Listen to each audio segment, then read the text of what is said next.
Hello and welcome back to a brand new episode of the Pick a Side podcast. My name is Joel Moran and I'm here with River Brown and Andrew Velez. And this is now episode 170. In this episode, we are going to give our NBA awards, followed by giving our respective teams for all NBA, rookie, and defensive teams.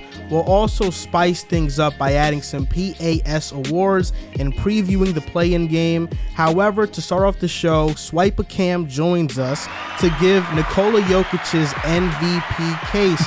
And before we get on to the show, a quick Patreon shout out to Holmes, Nairi, your boy Nick, Pimp Chimpin, Jake the Snake, Corrupt, G Boog, Kobe, Dylan, Afosa, Mason, Rico the One, Gentile Drew, Cade MVP, Mark, SP4Z Shot, Jordan Watt, Evan, Dylan, Joel is the GOAT, Mayo, Andre, Matthew, Peter, Daniel, Ben, William, Ruthless Rootster, Sensei Stevie, Joel B, SA Crimes, Kevin S, Eagle Dollar, Tizzy, Corey, Get Funkoed, Dylan, Playboy Dom, Orlando, Big Chuck, Michael, Greg, Cole, Liam, T Grove 17, Tua Sucks on Ka, Ryan, Epic Lankiness, Aaron, It's Black Ace, Anthony, BJ, PJs, Langston, Jazzy Juice, Johannes, Ruben, Dave, Muffins, John, Sean, Burner Hoops,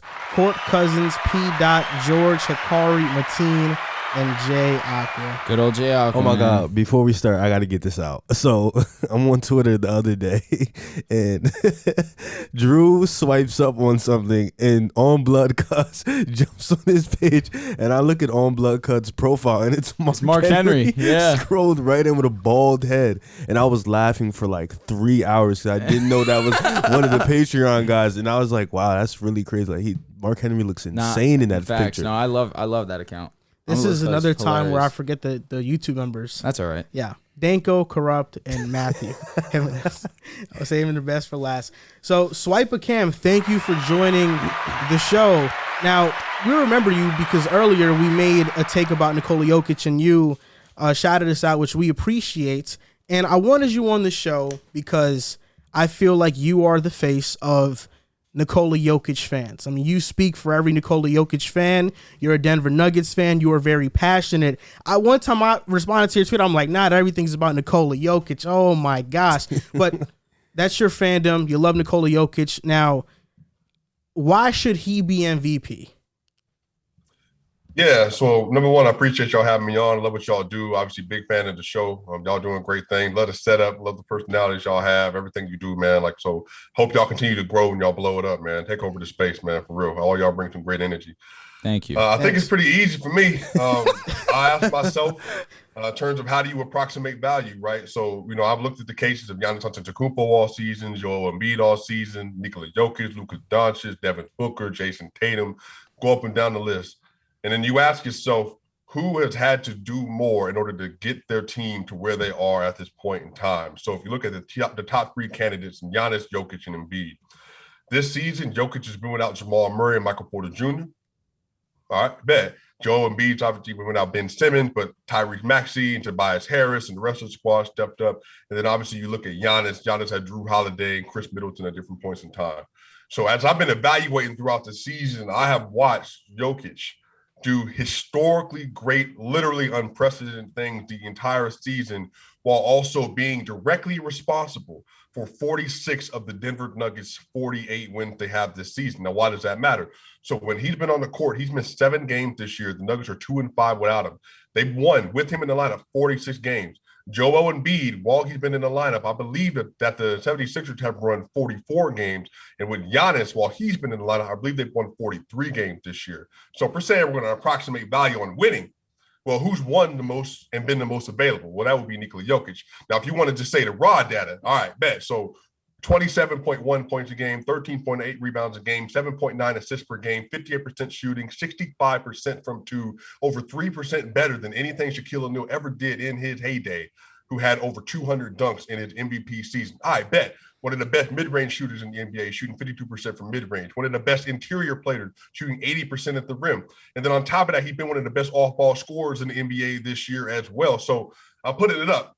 So he has a 66% true shooting percentage. Who else is able to rival that? Well, there's no other volume scorer near him, over 65% true shooting in the NBA this year. So he's been one of, if not the best scorer on volume all year.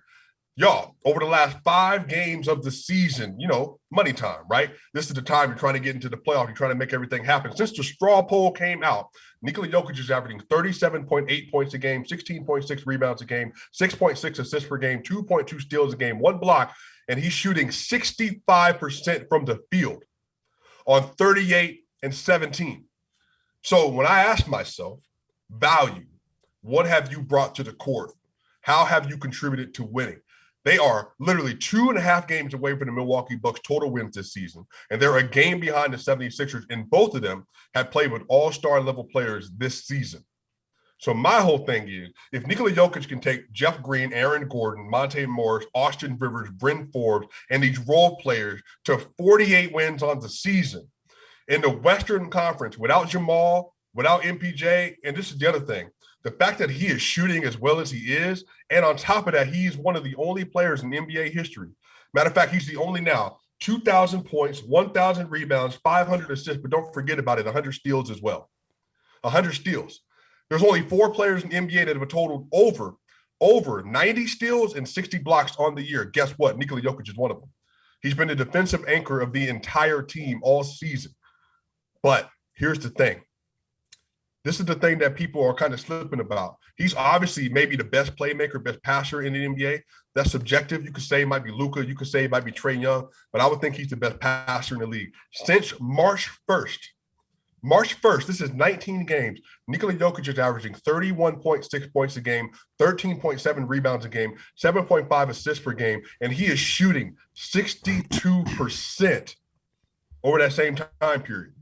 He's scoring at an all-time level. He's rebounding at an all-time level. He's facilitating at an all-time level. He's defending as the defensive anchor for his team.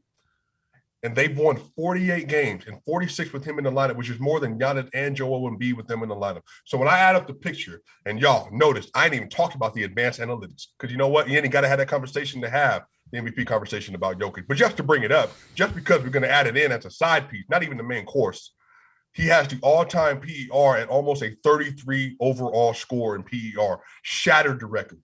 He has the all-time box plus minus score ever, includes LeBron, includes Michael Jordan, all the greats. It's him. If you look at EPM estimated plus minus, he's the only player in the NBA, not just with a score above 8, but a score above 9. Literally, MVP tracker had him as number 1 all season on the MVP ladder board. But the only people that it took a while to catch up on were folks that were outside of the market, who I was telling since November, this dude is having a season you may never see again.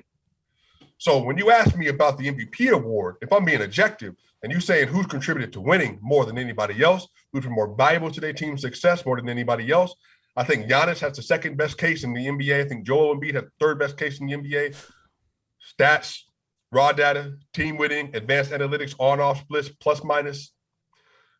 It's far and away it's been Nikola Jokic. So if I wasn't in Denver, that would be my pick. But since I am in Denver and I've never seen a player like this in our city or state history, yeah, you know what? You could say I'm a little more passionate than in others. But if we just talking basketball, I think it's clear. There ain't nobody else.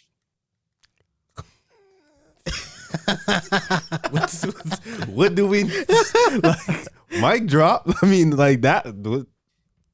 Only thing I'll say is there's been one other time in NBA history where Oh my God. I look at the MVP award and I thought that it should have went to the player who was the most available, whose team was in a worse position, that he ended up having team success. And it's that 2018 season where LeBron came in second in MVP. I knew it was coming. Listen, he led in total points, total rebounds, total assists. He had the higher field goal percentage out of him and James Harden. Shot the same three-point percentage, had more minutes than Harden, had more games played than Harden, had more triple-doubles than Harden.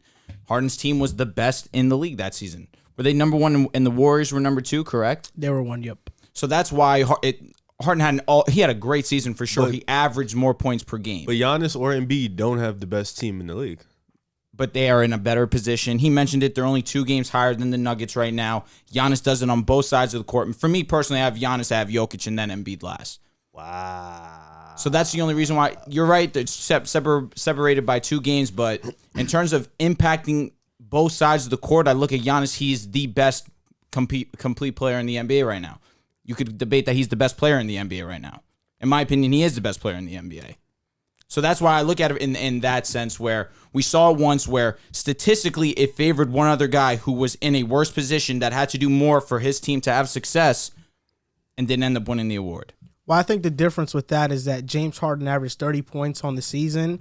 They had by far and away the best record in the NBA. They won 65 games, and LeBron was the 4th seed that year, I believe. Yeah, he was. Yeah. Okay, so James Harden definitely deserved that MVP. 4. No, Indiana was 4.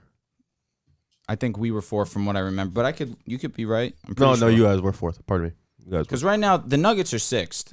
I mean, but you said Giannis was the most complete, but I don't agree. I think the Joker shoots better than him. I think he's a better playmaker than him. I think they're around the same type of rebounder. I think the Joker, he's just offensively, I think the Joker is a much better basketball player than Giannis. Defensively, your Joker has gotten better on that aspect, but Giannis obviously is different. But you're talking about just a complete overall game. I think at this point right now, there's still a little bit of weaknesses in Giannis's game. Like what? He's improved his mid-range shooting significantly. But I don't think that's his strength. The 3-pointer, it is a strength now. I don't think his mid-range shooting is. I don't his think mid-range is I don't think it's a strength. He shoots 44% from there now. I mean, that's above 44% is cool, but I still think Respect. I'm where he was at one point. I'm talking about between the Joker and Giannis. I think it's clear who's the better shooter. Of course. Now we know the 3-pointer is still not a strength for Giannis. So I think when you talk about, is it necessarily a strength for Jokic? He can shoot it. It's not a strength. I think it's a strength. What's shooting 33%? Oh. Yeah, if I can interject from that Giannis point, I think it's fair to say Giannis has been great. But Hoop Venue, another great content creator, Hoop Venue put out a tweet the other day in terms of what players do versus top 10 defenses this year. Giannis is averaging 27.2 points per game, 10.9 rebounds a game, 4.9 assists, but he has a 59.1% true shooting versus top 10 defenses, which is an over 4% drop off from what he does on the year on average. And he's also a minus 73 in those games as well. So he has a significant decline versus the best defenses in the league. Now that's elite. That's still elite contribution. But comparatively, Nikola Jokic this season playing against top 10 defenses is averaging 27.2, 13.6, 7.2 with a 65% true shooting. And he's a plus 42 in games played, in minutes played versus top 10 defenses this year. And I've had this conversation before. I understand Giannis is a great offensive player, but Giannis is a significantly worse playmaker, a significantly worse shooter, and a significantly worse offensive architect than Nikola Jokic. Nikola Jokic, when they played against the Bucks, they won by 36 points because Jokic had 18, 15, and 10 through 3 quarters. When Nikola Jokic played against the Steven Adams yesterday in the Memphis Grizzlies, again, top 5 defense, he had 36, 16, and 6 on 67% shooting. So if you go up and down the list and what he's done against all of these great defenses all season, they beat the Miami Heat by 20 points twice, because Nikola Jokic is sitting in the middle of defense with Monte Morris and Aaron Gordon on his wings. So I do think there's an argument for Giannis. I love Giannis. I think he's one of the best 2 players in the NBA. But again, if you have the conversation, why has Giannis had more success versus those teams? Look at his record without Drew Holiday and Chris Middleton in the lineup, because that's exactly the same thing that he would be going through if he was Nikola Jokic right now. But Nikola Jokic has taken his team further with significantly less help. So my whole point is, if we're approximating value or approximating best player, if you have an argument for Giannis as best player, I can get with that. But if you're going to make an argument for most valuable, well, the numbers, the on-off, net rating, you're not going to find something to support the idea that Giannis has been more valuable to his team than Nikola Jokic has been this season. And also, what I did hear was that in your mind, based on what you've seen, you think Giannis is the MVP. But I'm asking you, that sounds like a ball watcher perspective of what I'm seeing in front of me is not going to lie. But I'm asking, like, what's the data? Like, what are the numbers? Like, what does the on-court process actually say? Because, again, if we're having conversations about MVP, I want to be able to point to data and say, like, look, this is what it is, even if it's just raw data. Giannis is having a better year than Embiid because he's averaging the same amount of points, the same amount of rebound, but more assists. He's a better facilitator. Easy. But even with that, even with the defensive versatility, you saw what happened to Giannis when they played against Dallas the other day and we were guarding Luka Doncic. So defense is very important. But what you bring as an offensive player That is more important than what you can do on defense by nature of how the game is played today. And you cannot say any longer that Nikola Jokic is a bad defender or average defender. On the year, he's been good to very good. He's been poor as of late because of the offensive responsibility he's had, and they don't have any other elite defenders on the roster. If he had Drew Holiday, I think it would be a little different. If he had George Hill, I think it would be a little different, but he doesn't. But like I said, as good as Giannis has been, there's only one player in NBA history other than Nikola Jokic to average 35 and 12 over a 5-game period, and that's Wilt Chamberlain. So even if we're saying that Giannis is this great player, what we've seen from Nikola Jokic has never been done on an NBA court. So that's why, like, for me, this conversation has turned, because it's not that I don't think Giannis has a case or Embiid has a case, but I think if you just stack the resumes from what they've had to do plus what you can actually verify in front of you, I think it's just been clear that Jokic he's been asked to do more. But if your argument is that Giannis is highest in the standings, he's the number 2 seed, I believe, in the East, yes, I can get with it. But like I said, Giannis is also getting credit then for work he wasn't directly responsible for, because he missed more games than Joel Embiid has this season. And because he has a better team, his team has more wins. So I think if we're going to have the conversation about standings and winning, that has to be a component as well. And we saw earlier in the season when the Bucks started off without Chris Middleton, without Drew Holiday. They were in and out of the lineup for some games, and the Bucks started off slow. At one point, they were a bottom 6 seed in the NBA, and it wasn't until their guys got healthy to where the Bucks have now raised in the standings. Everything that you said, I 100% agree with. I think Nikola Jokic, spoiler alert, he's my MVP. We're going to do our award show today and, give out our picks. He's my MVP for those reasons that you listed, and then some. I'm curious to hear your take on the media's perspective on Nikola Jokic, specifically Nick Wright, because Nick Wright has tried to use this analytic argument, and analytically Jokic is this, the best player, but with the basic stats, it doesn't even look like it. You compared him to David Robinson, and then you have Joel Embiid's trainer, Drew Hanlon, at every single chance he gets, try to take a jab at Jokic, because I saw he put out a tweet about how Jokic assists are like dribble handoffs. Yeah, I've seen that too. Yeah, when it's That's like not true. Yeah, That's not true. It is true. Some of them are, but there's some nice. He tried to over exaggerate it, it, and even on those dribble handoffs, Jokic's gravity draws defenders in, which leads to better shots. So, I'm interested to hear your take on why so much of the media is trying to discredit Nikola Jokic right now. Yeah, and it's funny, that same stat you brought up, somebody corrected that later, and it actually a larger percentage of Joel Embiid's assists this year come from handoffs than Nikola Jokic. So again, everything can be twisted or verified, right? So I think the thing is, the media, we're having a 100% conversation with each other. Analytics didn't become this big of an issue until the person at the top of that analytics mountain changed. It used to be LeBron, it was Jordan, even it was Giannis, but now it's Nikola Jokic. Now, again, as you brought up, when people look at Nikola Jokic, the way they look at him, they don't see somebody as the prototype for the NBA best. Yeah. When you see him play, he doesn't dunk and run like Giannis. He's not dominating in the paint, quote unquote, like Embiid. He's not transition player like LeBron James.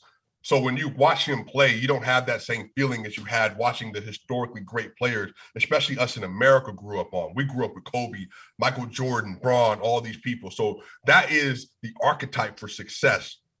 The fact is that Nikola Jokic is one of the most unassuming superstars we've ever had. He doesn't talk about himself, doesn't care about the MVP, never brags on himself. He never campaigns for himself and said why he should win the MVP. You don't hear anything from him. And then on the top of that, we just keep it at 100. He doesn't look right now. All time, he has the number 2 box plus minus ever. He has one of the 3 highest PERs ever, and he's sandwiched right between Michael Jordan and LeBron James. That don't look right for folks. It doesn't. Keep it at 100. Every time you hear Yoke talk about it in the media, even if it's positive, what did Antoine Walker say as why he likes Joel Embiid? What did he say? Antoine Walker says, man, Joel Embiid just plays a little bit sexier for me. That's why I like Embiid. Even when Stephen A. Smith talks about Jokic to this day, he said he looks like a big tub of lard. He can't jump over a piece of paper. Every time you hear people talk about Jokic, it's always these physical qualifiers because he doesn't look sexy. He's not as electric as Embiid. Well, again, is this a fashion contest or are we talking basketball, bro? Because, again, I'm confused at this point.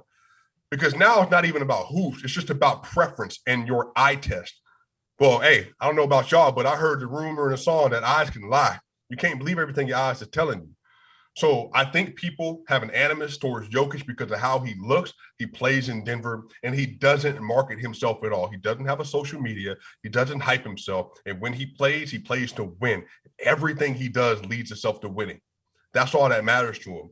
So that is probably the reason why people have the most issues with them. And Nick Wright, a part of it is being a salesman. He's doing his job. He's selling clicks. That's what he wants to do. But the other part of it is as well, the same argument he has always used about VORP and defensive win shares and offensive box minus to put LeBron James ahead of Michael Jordan. It's the same argument you can use now to put Nikola Jokic at the top of the mountain, but he doesn't believe that somebody like Nikola Jokic should be the best player in the NBA. And that is why that conversation is happening at a national level. SwipaCam, Mr. Anti-Social here, and like I said, spoiler alert for me too. The Joker is my MVP. So now you have the MVP, and I want to ask you a little bit of a Denver question because you are a Denver fan, and you guys are walking into the playoffs right now. I think you guys will get a lock, so you'll probably be a 6 seed. What's your expectations this year? Like, what do you expect to see this year? And then hopefully when Jamal Murray and Michael Porter Jr. come back next year, what do you expect from this team? Now that the Joker has reached, he probably reached it last year, but now that he's officially reached this type of level. Right. Yeah, so there's a chance Jamal Murray could come back and play against the Lakers. We'll see. He's been battling out. He's been doing 5-on-5. He's been going full go. There's a chance he's available for the playoffs. Doesn't look like Michael Porter Jr. is going to be available.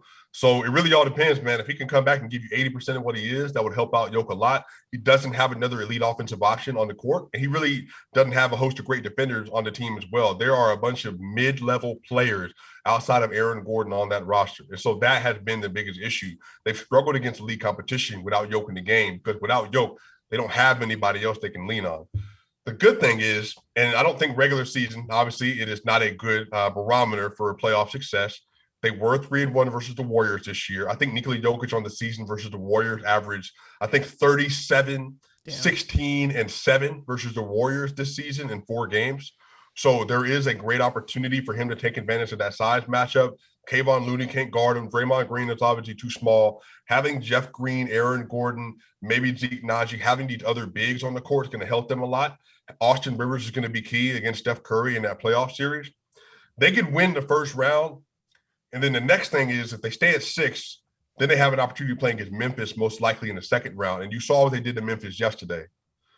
All this comes down to how the role players will respond, because Nikola Jokic is going to probably reach a level in the playoffs that not only he hasn't reached before, but there's a chance that outside of a few players you could name in NBA history, you're not going to see people that have done what he's probably going to be able to do, just because, again, the last 7 games, he's averaging essentially 35, 16, and 8, and he's doing it at all-time efficiency. Like there's literally like no answer for him.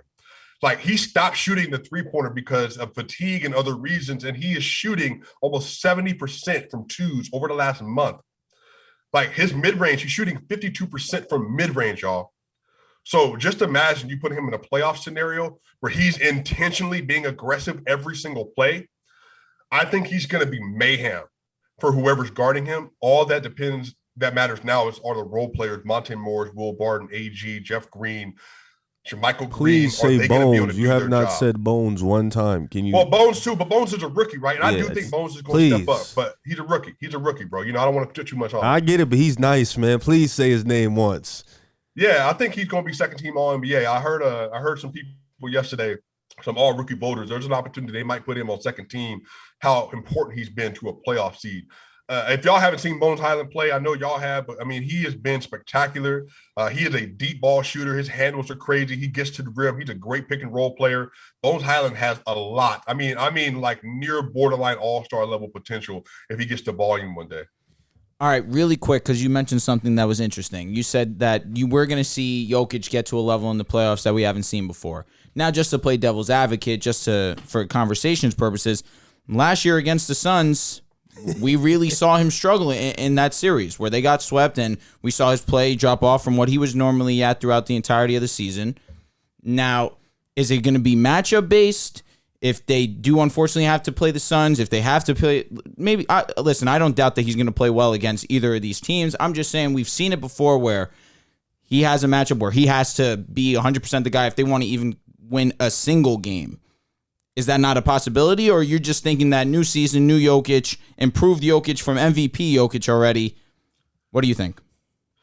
So that's a good question. So I want to contextualize this. So there were 4 teams in 2020 that made the Eastern and Western Conference Finals. It was the Nuggets, the Lakers, the Heat, and the Celtics.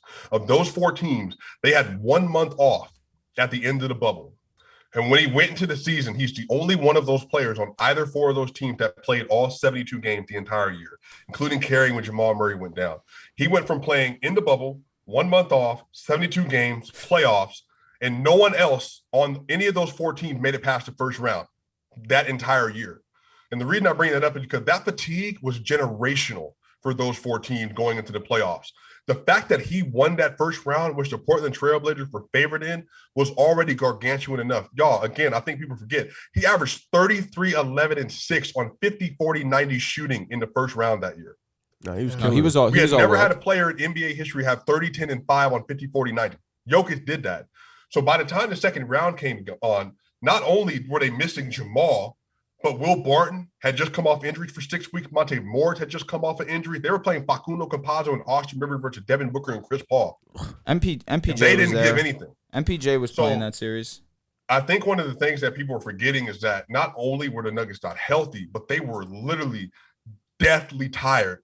Everyone that made the conference finals didn't make it out the first round except for them. So by the time he played against the Suns, they're fully loaded. And the Nuggets don't have their pieces. They don't have any defenders. He averaged 25, 13, and 6. And there's nothing else he could do because he was gassed. Nikola Jokic, I believe, shot like 64% from the free throw line in that playoffs after shooting 90%. So you tell me, is that because he was sucking from the free throw line, or that's because he's winded and he had nothing else left to give? They were down 15 points in the third quarter every game of that series because nobody had anything else to give. So I don't penalize Jokic for that simply because LeBron didn't do it, Jason Tatum didn't do it, AD didn't do it, none of them. Nobody made it out the first round but him. Jimmy Butler, none of them. So the fact that he made it to the second round was big enough for me. I don't penalize him for that. Again, he's had 43 career playoff games. He's averaging 26, 12, and 6.5, and he's shooting 85% from the line, 40% from 3, and 52% from the field in 43 games. So his body of work shows that he's one of the best playoff riders we've ever seen. So I can't hold it against him that those 4 games, he just didn't have the wind, and he had nobody else in that series averaging more than 16 points a game to come along that ride against the Phoenix Suns who made it to the final. So I just, I think that was an abnormality because of the situation, and I do expect him to play significantly better this year. You make some excellent points, and what improvements have you seen from Nikola Jokic this year defensively? Because I know early in the season, when the season just started, I told Drew, you and Riv, that Nikola Jokic has now reached a Marc Gasol level of a defensive player, and you guys scoffed at that. But I feel like now it's much more of a conversation. So I'm wondering to hear your take on, one, that comparison between Jokic and Gasol, who both they don't, wow you athletically, but they play good defense, and where the improvements are on Nikola Jokic's defense and how he probably won't get exploited this time around if teams do put him in drop coverage. So Marc Gasol was an elite rim protector. Jokic is not an elite rim protector. He doesn't have that ability. He's a good interior defender. The thing that Jokic has taken a real leap in is he leads the NBA among bigs and deflections because his hands on the pick and roll have become elite.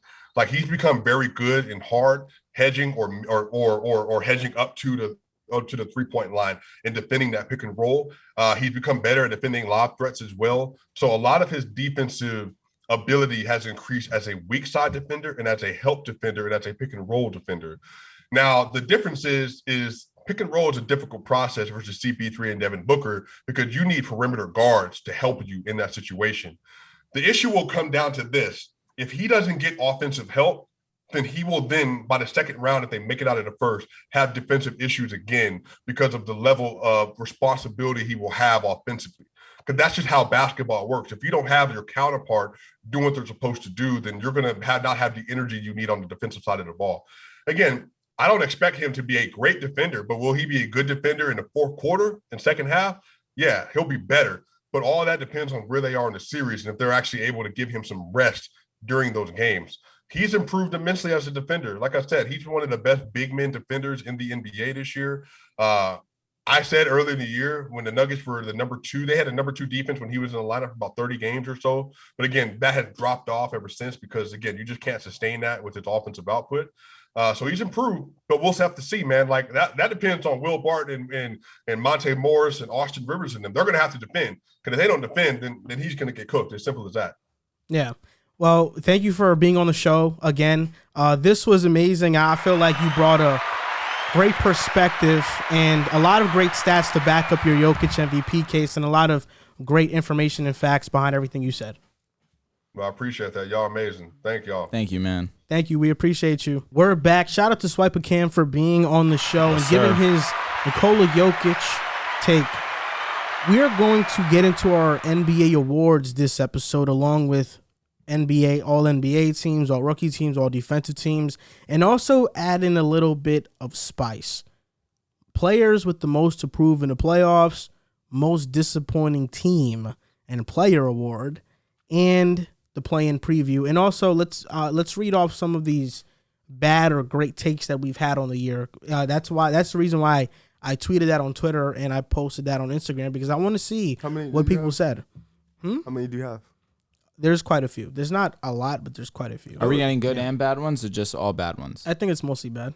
I mean, that's what people remember, right? They don't remember the good ones. Remember whatever. Yep. If they not hating, you ain't doing something right. That's true. So NBA awards, let's get on to that one first. The MVP. Well, Swipa made a great case for Nikola Jokic and did a great job. Spoiler alert, Nikola Jokic is my MVP. And I tweeted this on Twitter yesterday. What I tweeted was that don't expect me to have the same MVP pick. Throughout the season, it was at first Jokic, then it was Chris Paul, then it was DeMar DeRozan, then it was Devin Booker, then it was whoever I felt like I wanted to win at the point.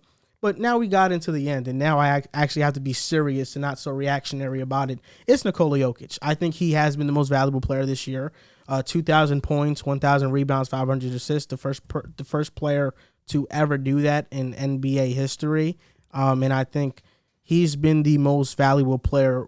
That definition, I think it has been Nikola Jokic. Oh, you going to say your second and third guy, or you just saying? You can just go first. That's fine. My runner-ups for MVP? Yeah, just Giannis and Embiid. Okay, so that's the three. We're all going to have the same pretty much runner-ups. You know what you should do instead of just being so reactionary? Just don't say who your MVP is until the end of the year. Why are you telling me how to live my life? I'm just saying, because then you'll say one thing, you get 50 tweets of you're an idiot, and then you say another thing, and it's like, oh, so now you're going to betray us here, and this is like with your when you tweeted about Miami. It's gotten to the point you think that Joel likes being called an idiot. I think he likes being called the traitor. You just betrayed Miami. Or maybe he just likes the interactions, which you know what, I can respect. You probably do because you like getting on people's nerves. That's probably what it is. No, I actually just don't like Miami anymore. That's why I tweeted that. Because the comments that we get on YouTube about Miami, on Twitter, on TikTok, it's like on Instagram, everybody is always like, "Oh, you're sleeping on Miami." Nobody is sleeping on Miami. Yeah, no, they don't suck, but they suck. I know what they are, and I feel like Boston is a better version of what they do, and that's why I'm not that scared of Miami. I'm glad Knicks fan? I'm glad you've seen the light. No, he's just speaking generally. Oh, because you said I'm not. So I took that as a team. I'm not. Okay. I understand. I mean, the Knicks are out. It doesn't matter. So are the Lakers. Facts. Yeah, we'll get to that later. No, we're not. Yeah, That's we not will. the topic on the show. Top. He did say one of the topics is most disappointing team. So we'll get to that definitely later. My MVP is the Joker. He's been the most valuable player in the league for me. You take him off his team, they are a lottery team, an extreme lottery team, like probably the biggest lottery team in NBA history. His numbers are ridiculous. He's been able to lead that team with the type of role players he's had. And you look at all the other players. Embiid has an all-star caliber player in Tyrese Maxey. He has Harden now. And then on top of Giannis, he has Drew Holiday. And then he has Chris Middleton. Drew Holiday has been great this year. Yeah, Middleton has been solid this year. But the Joker has to really rely on a couple role players. So for me, his numbers, his statistics, I got the Joker as MVP, and I don't think it's close. I got Giannis, and I hear you guys' points, and I 100% understand. But right now, as it is, Giannis has his team in a better position. Right now, they're the number 2 seed in the Eastern Conference. But as Swipa mentioned, only 2 games up from the Nuggets. What Jokic has been doing, I can't ignore. Statistically, he's been unbelievable. But I'm looking at both sides of the basketball court. Giannis impacts the game more than Jokic does. Offensively, you give it to Jokic without a doubt, but defensively, Giannis is arguably the best defensive player in the league. And for him to be top 3 in MVP voting and top 2 in Defensive Player of the Year voting, it just speaks volumes to how complete of a player he is. That's how I look at it. And in terms of statistics, Giannis is right there with Jokic as well. But once you dig into the advanced stats, I can't argue with you guys. Jokic is leading in almost every single category. But strictly off eye test alone, I look at Giannis, I see his impact on both sides of the court, and I feel like the way that he impacts the game is a little bit more than Let me ask you a Jokic. question. Do you guys think the Bucks being 2 and the Joker being 6 and him only have 2 less wins, is that because the West is more top heavy better? Yeah. Or the East is more complete? I feel like it's a little bit both. I look at the Eastern Conference, and I definitely think it's more competitive. I look at the top teams in the Western Conference, and I do think that their 2 top teams, I'd throw in 3 because a healthy Warriors team you can't count out. They have 51 wins. I understand, but I'm saying they're number 3 right now, which is why I'm acknowledging them. Thank you. I look at how Dallas. 1 through, and Dallas is another one. They also have 50 wins, which is super impressive. Shout out I to just look at the Dal. Eastern Conference and how all around complete it is, where 1 through 10 separated by 10 games. 1 through 10 for the Western Conference is separated by like 20 something games. I feel like that's because of the gap of what Phoenix did, though. To a degree, but you still have Memphis, who still has 50 something wins, That's true. which is very great. That's true. So I think that I lean a little bit more of the Eastern Conference is super competitive. We look at a lot of teams and we give them credit we give them a lot of credit, but we acknowledge which ones we do believe are the actual contenders of the Eastern Conference. Like Miami's number 1 right now, and we all have them as quote unquote pretenders, but you still have the Bucks, you still have the Celtics, you still have the 76ers. These are teams you got to respect. You have the Bulls, whether you think that they're pretenders or not, they're still a quality team. The Nets, who are an 8th seed that you still have to respect as a contender as well. That's true. Yeah, you're right. I mean, personally, I think the seeding argument doesn't hold much weight when you put into context what actually is going on. And the gap in the wins is only 2 wins? 2 wins. Which is why I don't look at that, oh, Jokic is the 6th seed and Giannis is the 2nd seed. Oh, it has to be Giannis.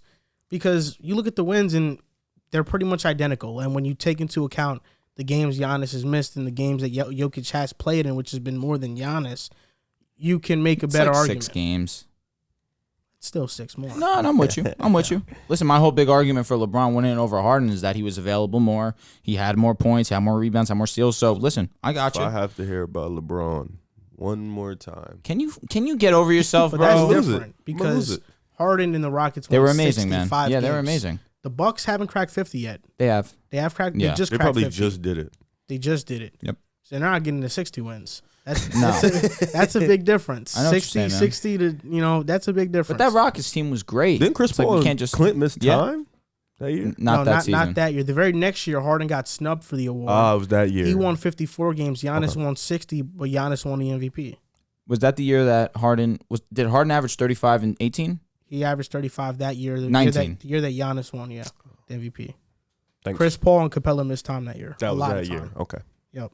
So that's why. Sorry. On to the MIP, Most Improved Player Award. I don't know about you guys. I feel like it's between 2 players, but you might shock me with your answers.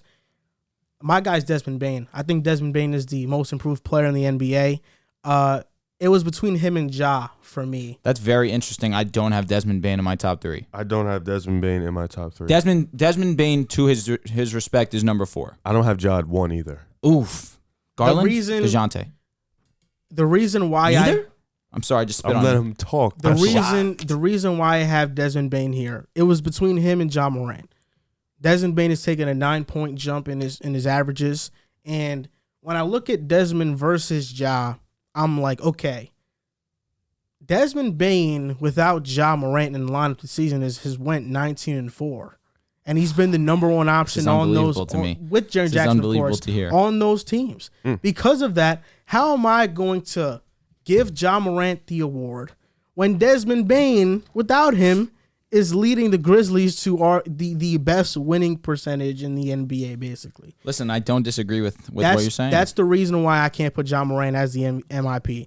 For me, Even it's though Ja Desmond Morant Bane. is in MVP conversation, or was at least. Ja Morant should not be in the MVP. Listen, I don't conversation. disagree. Well, for me, I don't. That doesn't really. When you're the most improved player, it's what you've done course. individually to improve.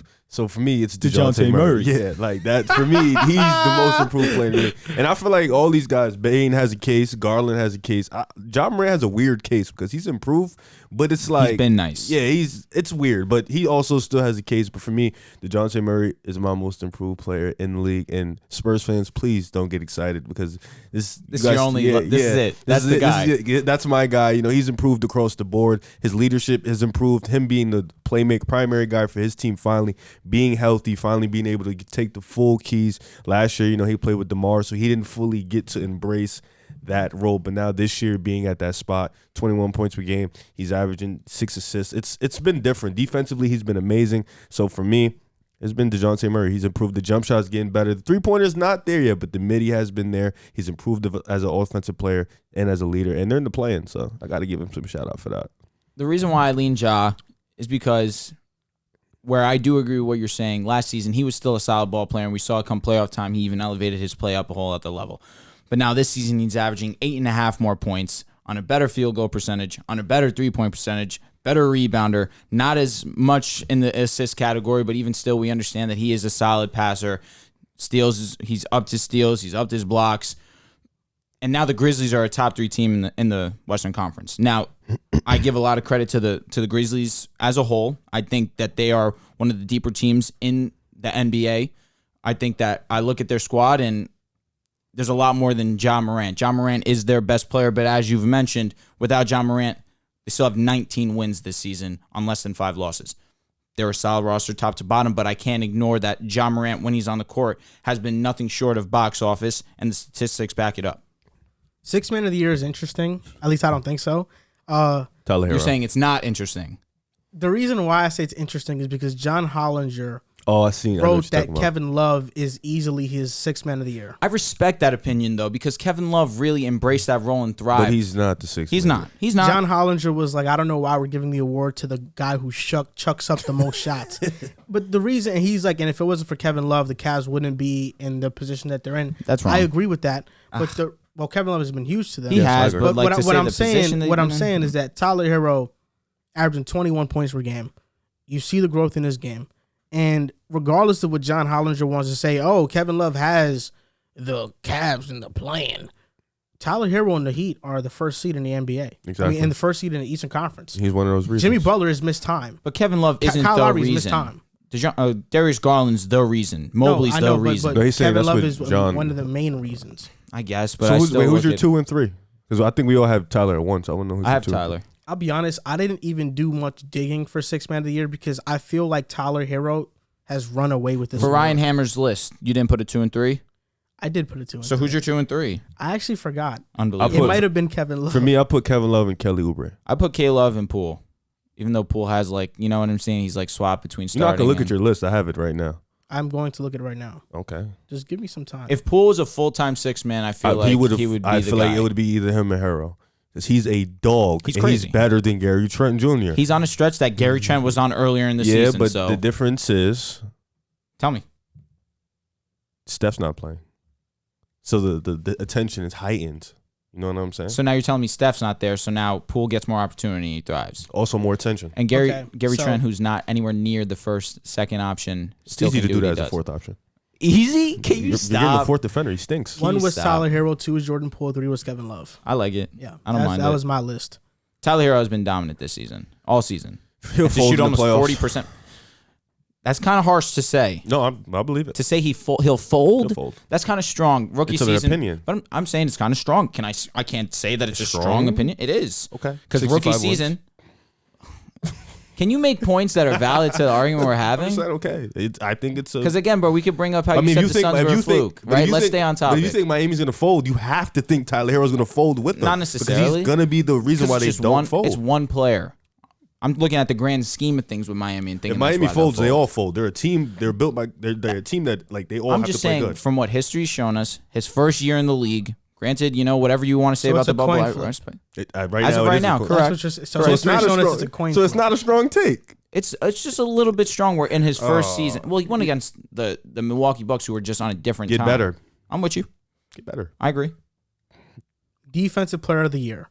This was tough for me. This one hurt my heart.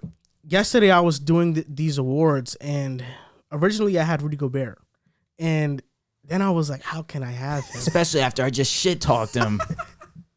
Rudy Gobert has the best case statistically. Really? He has the best case. He said that. Did he say that The Jazz are a top 2 defensive team with him. Without him, they dropped to 21st. Of course. And you just look at all the stats. Can you explain the impacts stats to the fans? Because, listen, even me, I still have trouble understanding how statistics really line with defensive player of the crazy year. because he just shitted on him last week. That's I know, but I'm saying to the fans that really aren't fully knowledgeable on how stats impact defensive player of the year. Like rebounding gets carried into defensive player of the year. Well, defensive rebounding does Correct. because you stop Correct. extra possessions For on sure. the It's very offense. important. No, of course, no doubt.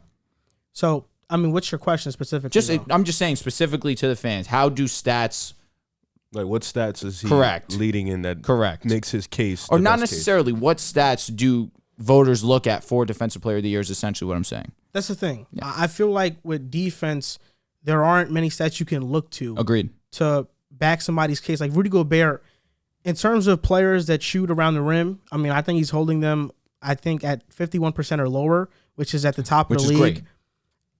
He has a lot of stats going his way. I don't remember all of them. That's fine, man. I The just if you had it off the top of your head. The reason why it's hard for me to pick Rudy Mhm. is because I look at Mikal Bridges, and Ooh. he's somebody that I don't think any stats lean his way. Mhm. The steals aren't there. The steal numbers aren't there. The block numbers aren't there. From a surface level view, you're like, why is he even in the conversation?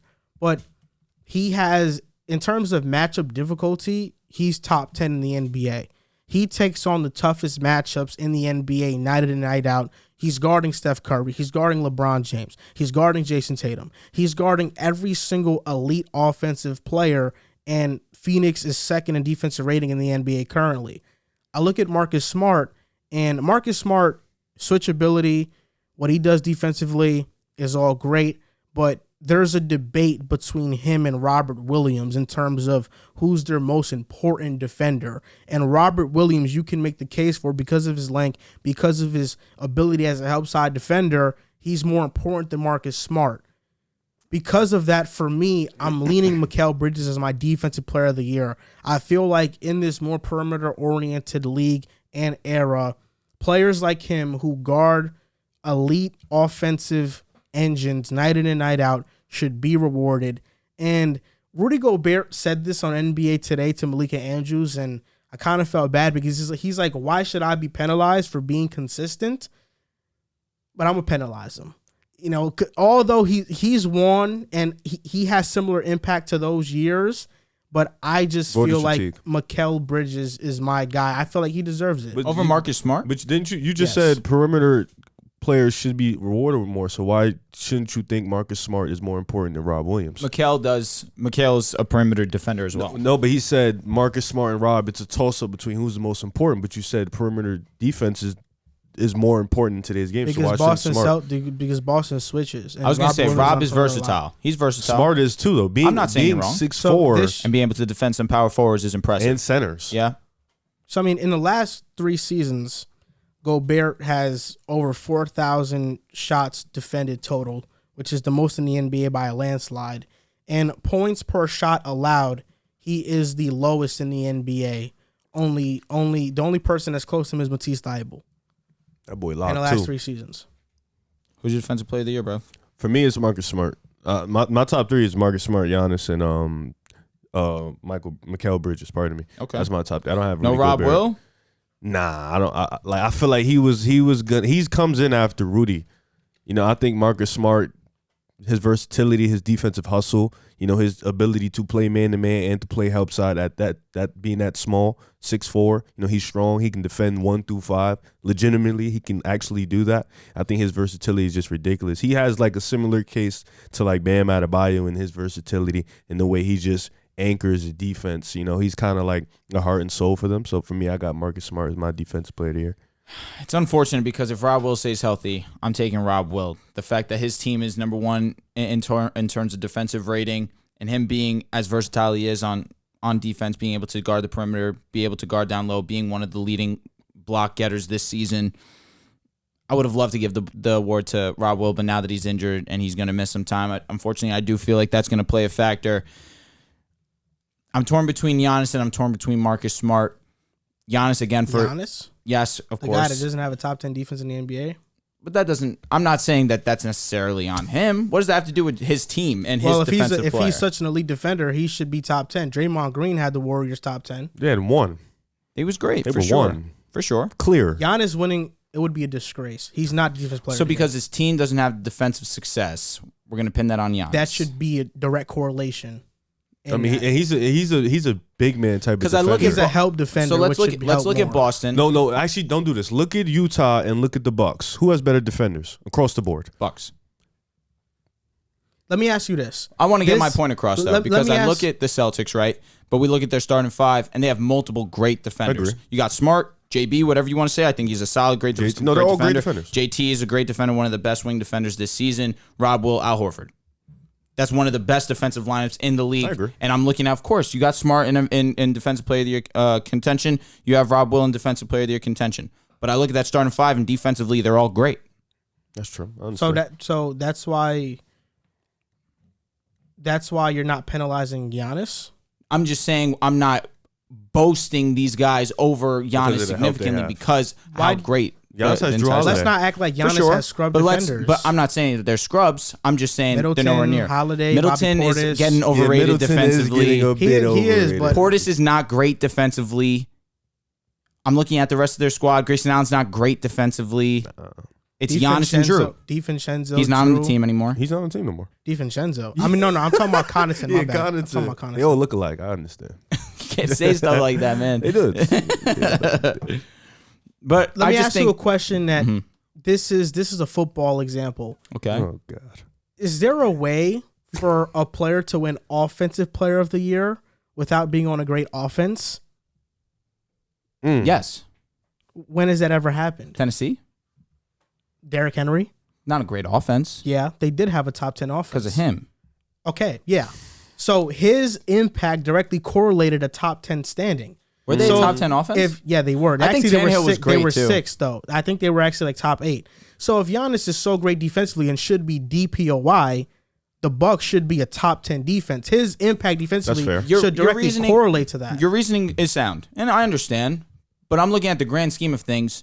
Like is Jokic? You're saying that he's been a solid defender. Are they a top 10 defense this season? Let me check. And if they're not, it's because they You have a called him bunch Marc of scrubs around Gasol. them. And I didn't want to say anything because I wanted to get his opinion on it. But Marcus Gasol won Defensive Player of the Year over LeBron James. And the Grizzlies was like top 8 defense. The Nuggets have the 15th best defense in the NBA. Defense rating rising 14th in opponents' points per game. But Nikola Jokic is not a DPOY candidate. And I never said that. But you're saying that he was on Marc Gasol caliber level, who is a Defensive Player of the Year. Yeah. But Marc Gasol also had good defenders around him, like Mike Conley, Tony Allen was with him. But let's look at like defensive. they had again. We just spoke No, you're about right. the Bucks. He was also made All NBA second team. He also made defensive second team. He wasn't even a first teamer. And I never said We're that. talking Marc Gasol. Yeah. but he won Defensive Player. I know, of the but Year. I never said that Marc Gasol, in my opinion, should have been DPOY. I never said He was that. That still never an came elite out. defender, No, though. I know. But I'm saying, if you're saying Giannis should be DPOY or he should be in the running, He at should least be. a top 3, he's not over Mikal, Marcus Smart, Rudy Gobert, Bam Adebayo, I'll probably have him over Rudy. The only one I or put Rob over Will. Rob Will just can't be in it right now. I want to give him the award. He's not over Jaren Jackson Jr. He is. No, he's not. He is. No, he's not. Jaren Jackson's a great shot Absolutely blocker. not. That's all he is. He's not a great perimeter defender like Giannis. Oh, really? Giannis is great at that. I mean, we're talking about Luka Doncic, who No, is, I'm just speaking from the general. Like Giannis is a great perimeter defender. for his size. Yes. Don't give me the size stuff. Am I wrong by I saying think he's that? good. I wouldn't call him You just- great at it. I think he's solid at it. You just Semantics. disrespected If you want to say good, JJJ. fine. I say great. There shouldn't be that much of a discrepancy, It's above average. which is fine. Great though. And what were you saying? I disrespected Jaren Jaren Jackson is a Jackson. really good perimeter defender. I could dig it. He's a good. He's And like we mentioned he before, is great down low, without a doubt. and like we mentioned before, the Grizzlies without Ja win mostly because of the great defense they have. But let's And be, they who's have there? great depth. Oh yeah, okay, they have great depth. Yeah, you almost did the thing But you do. Dylan Brooks He's missed a good amount of time. The whole season was their best perimeter defender. Agreed. outside of Jaren Jackson Jr., who can you point to on Memphis that you're like, oh wow, like they're so great defensively? Adams is solid down low. Desmond Bane's really good defender. You guys are just doing like, come on, bro. I'm just saying, like, give credit where credit's due. They have a solid defensive I'm just unit. saying you cannot be DPOI if you don't have your team in top. But there's 10 really defensive, two great defenders top 10 on that defense squad in the league. in the starting five. We look at number one With the Bucks, The Bucks have But they arguably have the greatest Drew perimeter Holiday. defender in the league. Agreed. It's Drew Holiday and Giannis. Now name me another good defender. okay, now that's cool. When Draymond Green was healthy for the Warriors, name me another good defender outside of Andrew Wiggins. Okay, so Actually, don't even do that. Name another great defender on the Jazz. Isn't that what you just did? But I'm with you. But you took out outside of Andrew Wiggins. No, because you said you took away the only person I was going to say. When we talked about the Bucks, you're like, oh, it's just Drew. No, but I don't disagree. And then it's just two players with the Warriors. I'm agreeing. That's what I'm saying. If you can only be in the DPOI running if you have your team as a top defensive team in the NBA. That's so strong. I don't overly disagree, but at the same time, I just acknowledge that's what makes talent. Gobert's case so who's good. your DPOI? I have Marcus Smart, given the totality of it all and his versatility as well, being that size and being able to guard 1 through 5. I think either guy should definitely win it. You know, I don't think you could put a third guy in the race, but I think one of those two guys should get it. I hope we don't get it big this year. I think it's probably going to go to Marcus Smart. I think his comments. If it should be a big, Bam should be in it. Yeah, I agree. Bam should be the big. Now next, Rookie of the Year. Who It's a convo. It's a convo. It's in a convo for me. Are you gonna go first? You've been going first the whole time. It's Scotty Barnes for me. It's Scotty. I think Scotty Barnes is the Rookie of the Year. For one, he is the first rookie since Luka Doncic and only the 22nd rookie in NBA history to average 15 points, 7 rebounds, and 3 assists in a season. Top 3 in every major category as a rookie. And this entire season, we've all been talking about Evan Mobley being Rookie of the Year and running away with the award, mostly in doing part to the Cavs' success, winning.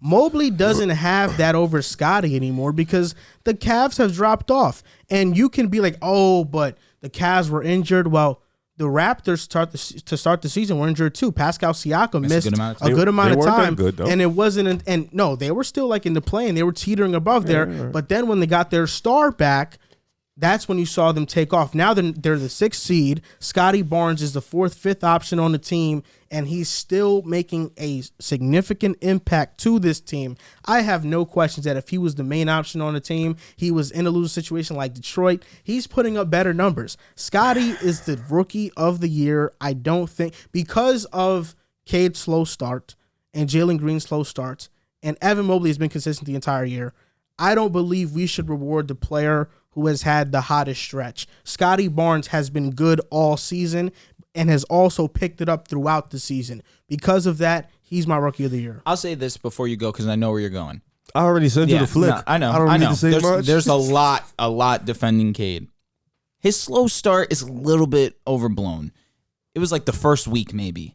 After that, he started to turn it up. It was more than that. I don't know, man. It was like the first week was bad. His first game was bad. Second game was bad. He turned it up. He's been very consistent, has been an overall player, but I'll let you go because I don't differ in opinions with Joel. Oh, I don't. Listen, the graphic you sent is very, very convincing. But we got to look at it from this lens. Like you said, top 3 in every major category. They're top 5 in the Eastern Conference. Who's top 3 in every major category? Scotty Barnes. Oh, you know, Cade is top 5 in every major category. Top 5 in every major, but every major category. It's not top 3. And Scotty plays. I mean, in the team where he's the Cade 4th is top 3, and okay, that helps. You know that also hurts and helps him. Okay, right? let me say this also. How does it hurt him? It hurts him because he's the 4th option. As a 4th option, you kind of get more, but you kind of get more leeway because you're the 4th least attractive player on defense, as opposed to a number 1 option who is literally, like you said, the most without a doubt doubled rookie in the NBA. The guy that's the only guy on his offense, mind you, he was playing at the time with Killian Hayes, who can't do anything in minimal spacing because Sadiq Bey was shooting pretty bad at that time, and now on top of that, he's leading. Listen, has Scotty been consistent? Absolutely. 100%. Has Cade had a little slump? Of course. And it was the first 20 games, actually. 20 games. Yeah, it was- first 20 it was games, 20 games. he averaged. I just searched up on That's fine. StatMuse Yep, first 20 that's games. fine. That's fine. 15, 6, and 4.5 assists. So 15. And he shot 37% from the field and 30% from three. 15, which is just under what Scotty's been averaging all season. And he struggled. Yeah, that's struggling. From the field, though. Yeah, what you guys gonna? You guys, because for me, like Cleveland, and I get that, like Toronto's been ahead of them, but I feel like losing Jared Allen and then Mobley's been missing some time too. That really hurt their standings, of course. But Mobley, they just came out with a new rookie poll. Cade is still too. I think Mobley's probably gonna win it, but for me, Mobley, really? I don't think Mobley should win it at this point in time. And Scotty's 3. Scotty's still 3. That's crazy. But for me, I look at best rookie. Who's been the best rookie all year? Who's been the best It's player? the bias against Toronto, man. I can't disagree. You're going to say who's been the best rookie? Who's been the best Evan rookie? Mobley. Huh? You're saying Evan Mobley because you're saying Evan Mobley's going to win the award. Evan Mobley's probably gonna win the award. But you're Who's saying been Cade's the- been the who's- best rookie all season?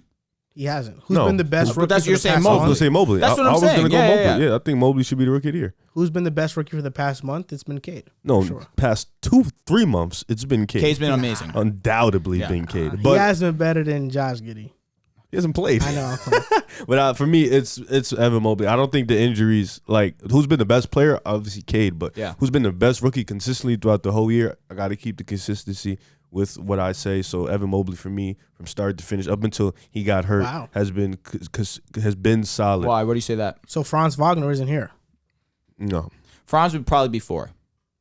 Franz would be 4 for me. Wow. You have him in your top 3? Or No, you I'm just playing. I'm just saying that. Yeah, but Mobley. Is trigger Jalen Magic Green fans. in the top 4 in your Trigger opinion? Magic fans. No. And you put on your tweet, your Twitter, excuse me, that Jalen Green's rookie season was comparable to Anthony Edwards. I would say that you would say that it was going to be like Anthony Edwards. It has been.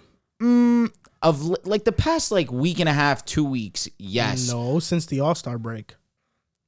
But of recently, it's been more consistent. No, as of recently, he's been dropping 30. He's been awesome. But I'm saying since the All-Star break, he's been going crazy. Do I need to put out the stats? Please, I feel like it's been like the last 2 weeks where he's really kicked it up. Yeah, because he's been average. And Anthony Edwards averaged what, 22 last season?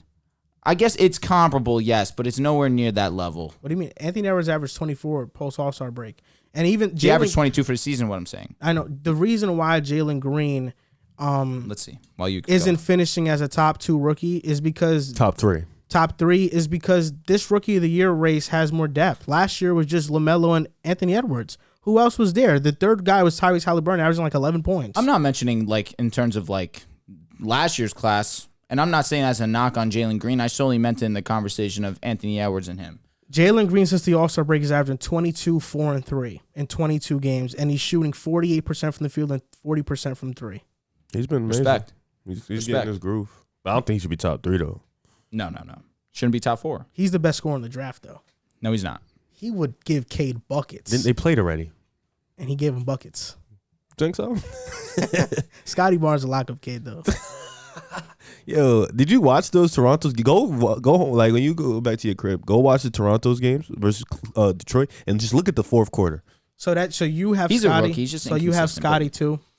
Yeah, I do have we're Scotty. so I we're have both Scotty. Scotty. You're Evan Mobley. Yeah, I'm I going don't- Mobley. and I don't hate that you opinion pulled at up, all. You sent Drew all these stats back in Cade, and you were gonna pick Cade. No, because the conversation we had last week was who was the best player as And a rookie, and I'm with him. That's why I agree said, 'cause wholeheartedly. Cade has been the, Okay. but my consistency, I have to stand on what I stand on. Consistency, and Mobley has been consistently And- best rookie. Coach of the year. This should be a lock. This should be a lock. I know it's locked, but I want to know who's your next 2. It's Monty Williams for me. Yeah. I have Ime and Spoke after. Nah, Ty Lue's 3 or 2 for me.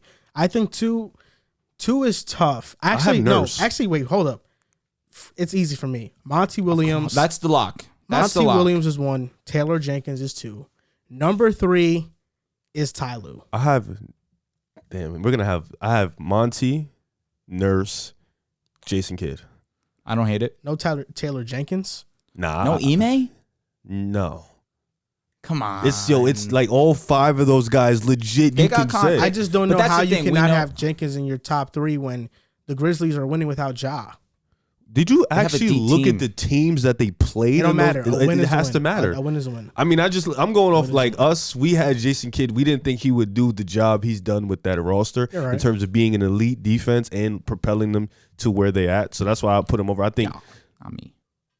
Anyways, I think that alone that put me a little bit for why I picked Jason Kidd. And Nick Nurse obviously propelling his team. They play realistically. They play like 5 guys lately. They've been playing an 8-man rotation, but they've been thugging it out. Pascal missed some time. They had a rookie in the starting lineup. OG has missed some time. Fred has sat out, and they're still a top 5 team in the East. So I think that, like, for me, it's hard for me to keep Taylor Jenkins out of it. It really is.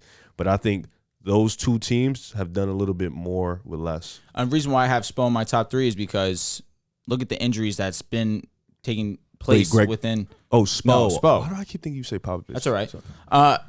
The lineup changes that Miami's had to have throughout the season for them to still be atop the Eastern Conference Finals. Eastern Conference, not the Eastern Conference. For Spo to still have the Miami Heat up top, you got to give him credit for that. I don't have him as my leader. Without a doubt, it should be Monty, best record in the NBA. The Suns have been the most consistent, most dominant team.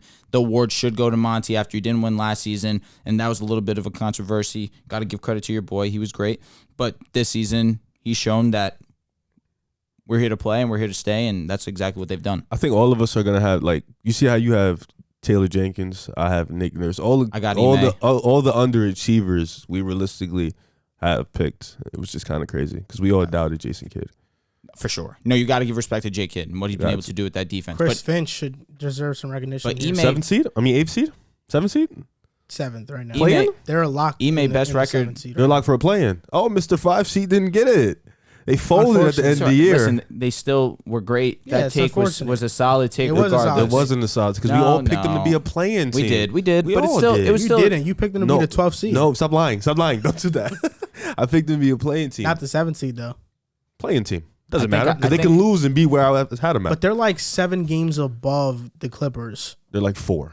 Nah, they're It's like 4. significant. They're Look it up. They have I got significant- The Clippers are 40-40. The Minnesota has like 4 more wins. Nah, they have 47 wins, I believe. So Clippers are 23 games out of first place. Timberwolves Looking are at it like 17 and a half because you can't really tell so that way. That's 6 games. It's 5.5. 5.5 games. Yeah, so it ain't that bad. That is a sizable lead. I Bro. mean, Paul George missed the season, bro. Well, we're not playing that card, bro. No, it happened. Whoa, he we're was. not He, playing that. Why Paul George not? was. We're not Paul playing George. that. I'm We gonna can say play that card. Paul George was We ahead can of play them. that He was card. ahead of them. We can play when he that went card. down. We're not playing that card. And then Norman Powell, who they acquired, They're was gonna also beat missing Minnesota, time. and I can't wait. Ooh, okay, you know, You I'm think gonna wait. so? No, we'll wait. We'll get there. We'll get there. Before we go on to our All NBA teams, I actually had this. It's not never draft mind. right now. Never mind. I actually had this thought that I wanted to share with you guys. I shared it on Twitter. It was a vote. Having fun this episode. The Magic and Raptors. There's been a beef between 2 fan bases. Jonathan right? hit me up about that too. He's pissed. Because is that 6-man? Yeah. the reason why they have beef is because Raptors fans are kind of ha-haing the Magic for having Jalen Suggs and being stuck with Suggs, quote unquote. That takes because stinks. Scotty Barnes is better, and I is. think undoubtedly he's better. He is. So this the question. This past draft, the Raptors ended up with Scotty Barnes in the first round, and the Magic ended up with Jalen Suggs and Franz Wagner. So who would you rather have? Would you rather have Jalen Suggs and Franz or just Scotty Barnes? Wow. It's the fact that we're having the question imposes that I'm taking Scotty. Like, I don't. Oh. Yeah, I would take a superstar potential over maybe 2 all-star potentials any day of the week. Any day of the week. Scotty, easily. And Jalen Suggs is not an all-star potential player either. He is. I think he, in my opinion, I think he is, but that's Off a probably. struggling rookie season, still putting up He's more busted. decent numbers on terrible efficiency and terrible turnover ratio. I don't. With rookies, I don't really go for the numbers. I look at eye test 100%, more, and he's more. 100%. Right now he's looking like a bust over a boom, but I still think he can be a low all-star point guard. But I think Scotty could be. I look at superstar Suggs. right He just needs to slow down his game. He's too fast. He's moving too quick for his own good. He needs to slow the game down, and I think he'll be okay. I love the opinion. Taking the one elite player, the one really. Any day of the week. I don't disagree. But for what the Magic need, they need depth. I don't think that I could just take the one player over No, the I'm just two. talking about like your team. You're building a team brand new. It's fresh. I'm taking Scotty. Not even. I'm just thinking scenarios. Is that fair? No, I promise you, I wouldn't think about it. Like I wouldn't think about it at all. Even if it was just I think the if Magic it was and Orlando too, that's they what I'm would- wondering. I would rather have Scotty because they already have so many guards. And they're a good defense with those young players. They have so many guards, but none of them have the ceiling Jalen Suggs has. I look at Cole what Anthony. is Jalen No, Suggs' thank you. ceiling? All-star. Nobody on that team has Scotty Barnes ceiling. I feel like we're overrating Suggs. Nobody on that As a team rookie, has we Scottie. can't be so quick trigger with it. He's shown flashes.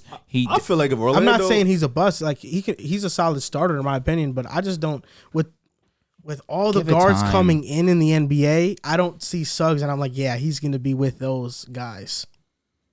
I think that again, if he Darius slows, do you think he Garland. can be better than De'Aaron Fox? If you're saying that, look, don't even answer the question. Yeah. If you're thinking already about it, thinking about it, then but De'Aaron Fox is a solid ball player. Like this okay, was the first I get season he's where solid. He's like top 14 at best. top 14. And I don't even think Jalen Suggs can reach Fox. I don't think he can. If you had to think about Yeah. it at this moment in time, and But I'm as a not scorer, off. De'Aaron's solid defensively is where I look at Suggs, and I think that that's where it'll come into play. Offensively, it's Fox. As an all-around player, Even coming out, Fox was I better. realistically see. yeah. I realistically see Jalen Suggs' career high But all right, we're not talking Points about wise. But we're not being talking like about Wagner. 17 points per game. We're not talking Nothing about wrong with Wagner that. Yeah, it's either. nothing wrong Like with we're it. just talking about Suggs and singling him out. We can't I discredit think what Wagner and how can he's be like a Chris overachieved. Middleton All-Star.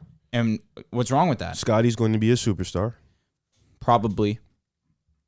So it's Yeah. like, you know, I was actually watching the 6-Man show the other day, and they were talking. Yeah, they're good. They were talking about the Raptors beat because the Raptors I fans saw got him the comment video on ours. of the reaction of them drafting Suggs, and Twitter was laughing at them for reacting that way over drafting Suggs. And they were talking about Jonathan was like, I'm not giving up on Suggs. He can still be a dynamic offensive player. And I honestly be. I laughed at that. You know, That's rude. I just feel like they have a lot of faith in Suggs that I just don't They should- necessarily have. But Why can't you? did you not have faith in Kevin Knox? No. Homer faith? Homer faith. No, I did not. You didn't really? I was. What about out Frank? on You had Knox. Homer You got to faith think in about it Frank. like this. No. You I had was Homer out. listen. faith You had in Homer Frank. faith. You had Homer faith in Sam Darnold. It's similar in this sense. They have Homer faith in Jalen Suggs. I was out on Frank and Knox very soon. Oh, damn. I mean, damn, I thought it was at least past a year. But Suggs was supposed to be a top 3 pick. No, yeah, and he's like I think top 3 in VORP amongst all rookies. Who So cares about Vorp as a rookie?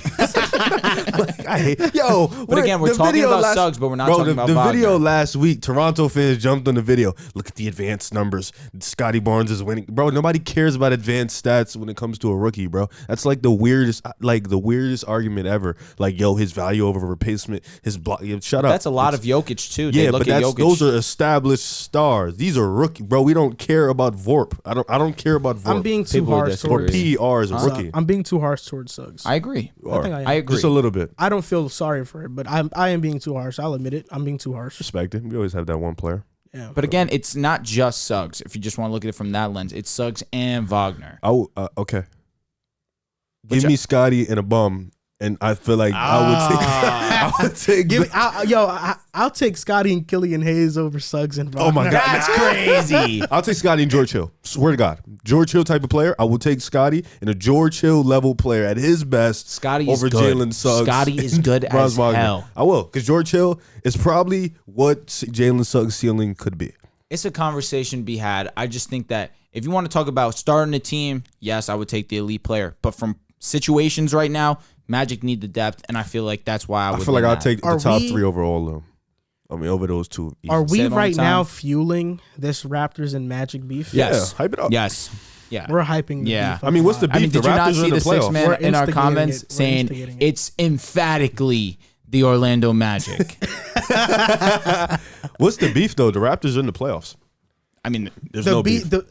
I'll be honest, like because there Magic fans are shouldn't- probably laughing at Toronto for taking Scotty over Suggs. there shouldn't be a beef Yeah. because the Magic, it's not like they passed on Scotty and then picked Suggs. Like the Raptors had the pick and they picked Scotty. Magic got And stuck with Suggs. They're just I feel like Raptors fans, and we've talked about this before, that they feel very passionate about their players, and because Suggs was projected to go to them and he went to the Magic, they want to validate the Scotty pick so much by calling great out pick. Suggs. It was a great pick. And basically, I think they're just laughing at Magic fans for being so hype about Suggs. And if that was the case, then That's what I think is happening. If Magic fans are upset, then go Kuminga at 4, right? If you wanted Scotty, go Kuminga at 4.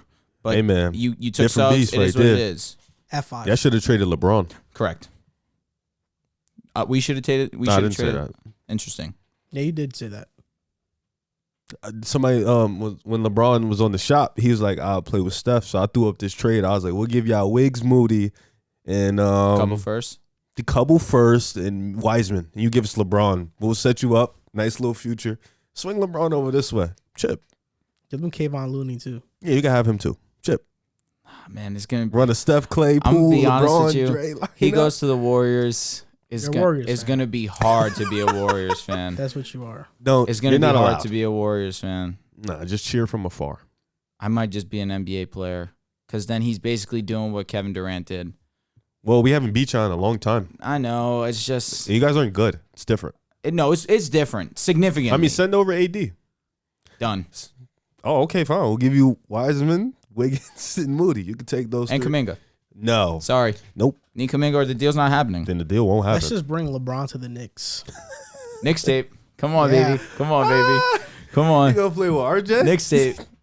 Before we go on to the next segment, a quick word from DraftKings. Now, 2 titles are up for grabs on the stacked UFC 273 fight card.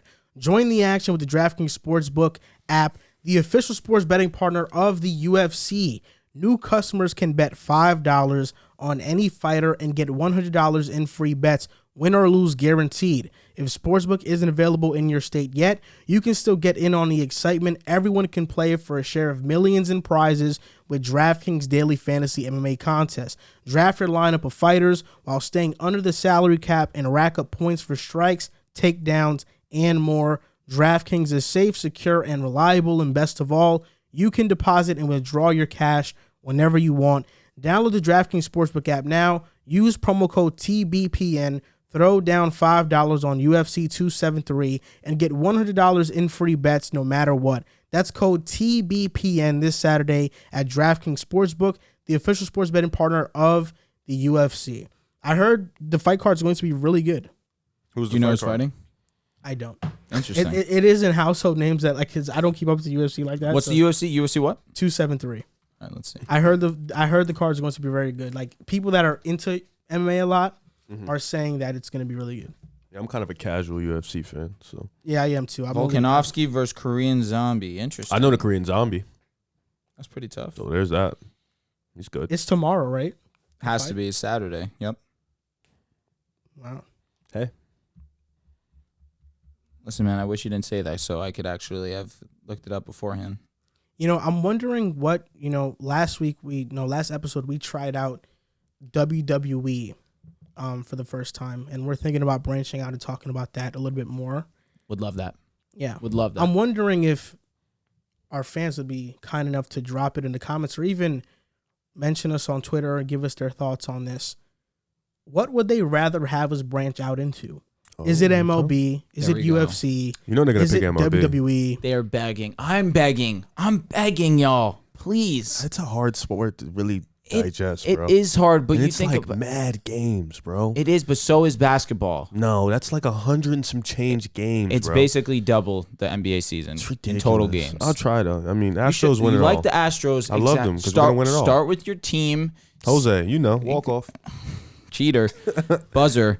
Yeah. The fans know. Winner, Chip. 2017. That was a long time ago. 2017 was okay. We 5 went years. back in 19. And y'all lost. Yeah, Y'all but we went didn't back cheat. last year. So that y'all that lost. proved to you that we don't need to cheat to go there because we went twice. It was impressive. Yeah, we're nice. You went once after cheating. You just said we went last year. And that's once. Oh, because we cheated in In 19. 2019. I'm a 17. Mets fan.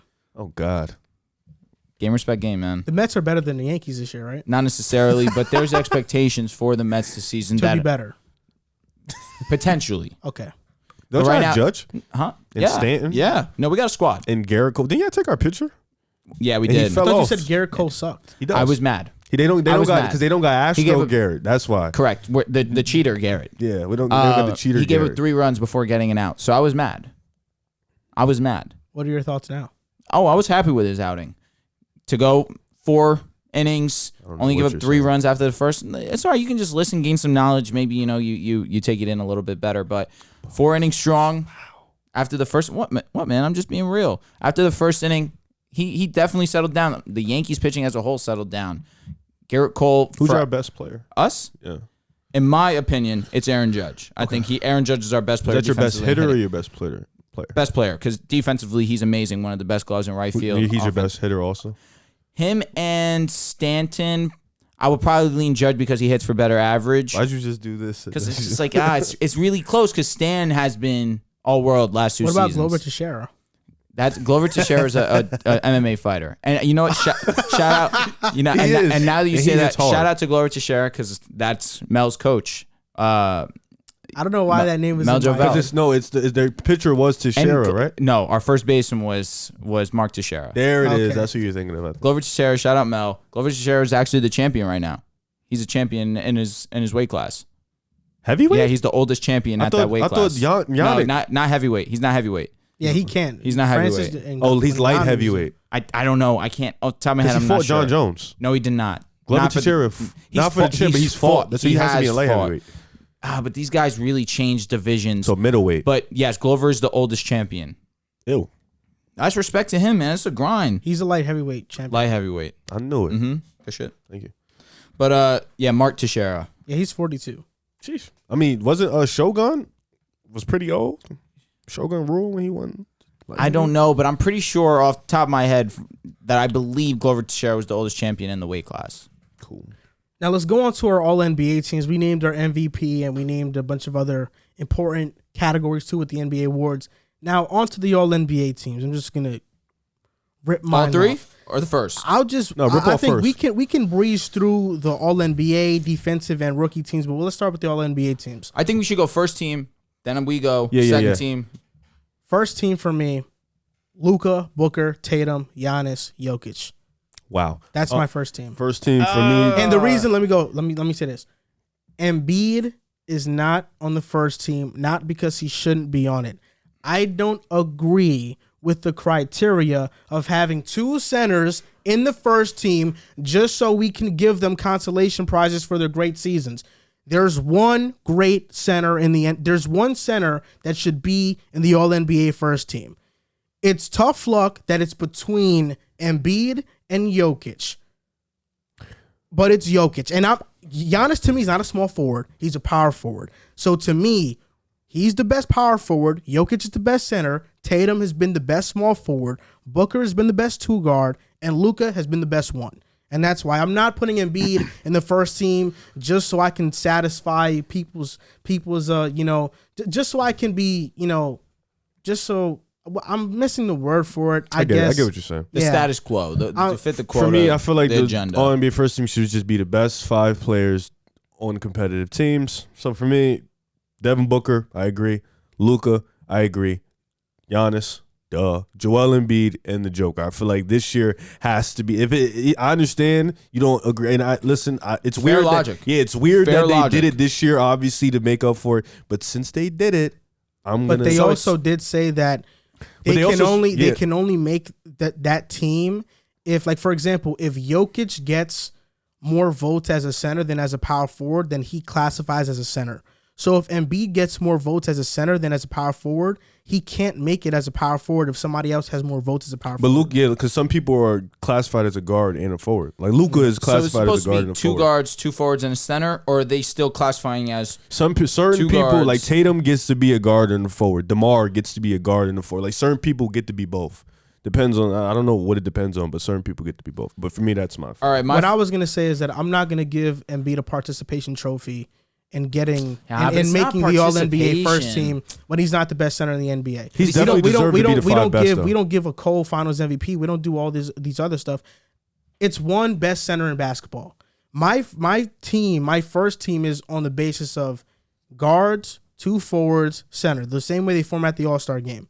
There's one center. It's between Embiid and Jokic is better. All right, so my first team All-NBA is going to be Devin Booker, Luka, Giannis, Embiid, Jokic, exactly like Rivs. I don't know how you could shake it up, especially if they're going with this criteria. I agree with what you're saying. The fact that they did decide to start that movement this season, it is what it is, but you can't not acknowledge what Embiid's doing. He's top 3. Second team is great. He deserves to be. But he's deserving of first team to be top 3 in the MVP. Not if it's over Jokic or Giannis. Has to be over Tatum. Not over Tatum, in my opinion. Is Tatum top 3 in your MVP voting? He's not. If you're a top 3 MVP voter, come on, bro. There's no way in hell that you're not on the first. I'd rather take Tatum. I'll be honest, than Embiid. That's not the question. It has nothing to do with the question. I'd rather take Tatum. I'll be honest. You're talking to the right person. I love Tatum. It's ridiculous. Embiid's It been is. better all year. He has been. All year. It just sucks that this is the year that he's not the best center in the NBA. It's Jokic by a mile. By a mile is strong. No, it's by a mile. I mean, It's strong. I guess. I mean, I guess. You could say that. My Jokic has been better. Yeah, My you said take from earlier this season still stands. Jokic is what Curry is to Embiid's Dame. That's the gap. I still think that that's a little bit strong-hearted, but to each their own. That's a pretty tough cap. Damn. Because that's not necessarily That's clear.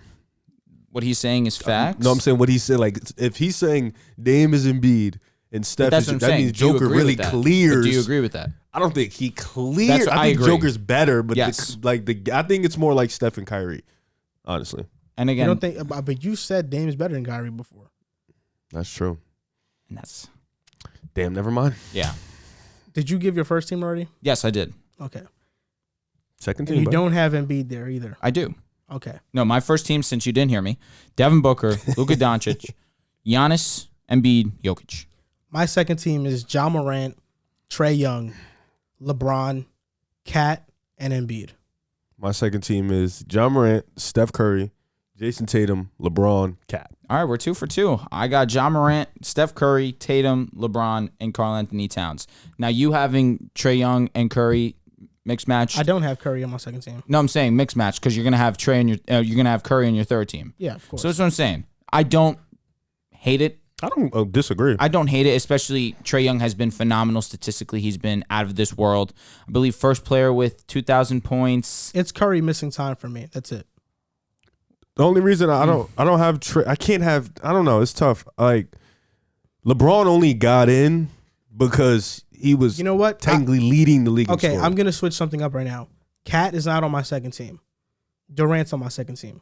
So it's Ja, Trae, LeBron, Durant, and Embiid. Durant But if you're missed gonna time. if you're gonna have Huh? Durant in your Durant missed second time. team, LeBron's missed time. But you can't But say Curry- you're Curry's saying missed Curry time missed and time then put and- Durant up there. Cor- Well, correct. Trae's averaging like 29 and 10. But so who are you taking off? Cat? That's kind of crazy. Cat is on my third team. But let's talk about Curry's impact. The reason why I'm saying that is because I'm being hypocritical now. I had Embiid as my second team because I'm not going to have two centers. But then I have Embiid and Cat. Cat is a center, of course. I'm going to remain consistent with that. So Cat is now my third team as my center. Okay. Because my third team is Chris Paul, is Steph Curry, DeMar DeRozan, Siakam, and Cat. My third team doesn't have a center. So my third team is Trae Young, Donovan Mitchell, Kevin Durant, DeMar DeRozan, and Pascal Siakam. I don't hate the Donovan Mitchell. Siakam, I feel like yes, he's not a center, but because they've needed to. I could put three Yeah. forwards on my team. But that's I had CP3, Trae Young, DeMar DeRozan, KD, and Siakam. That's my third team. Oh, okay.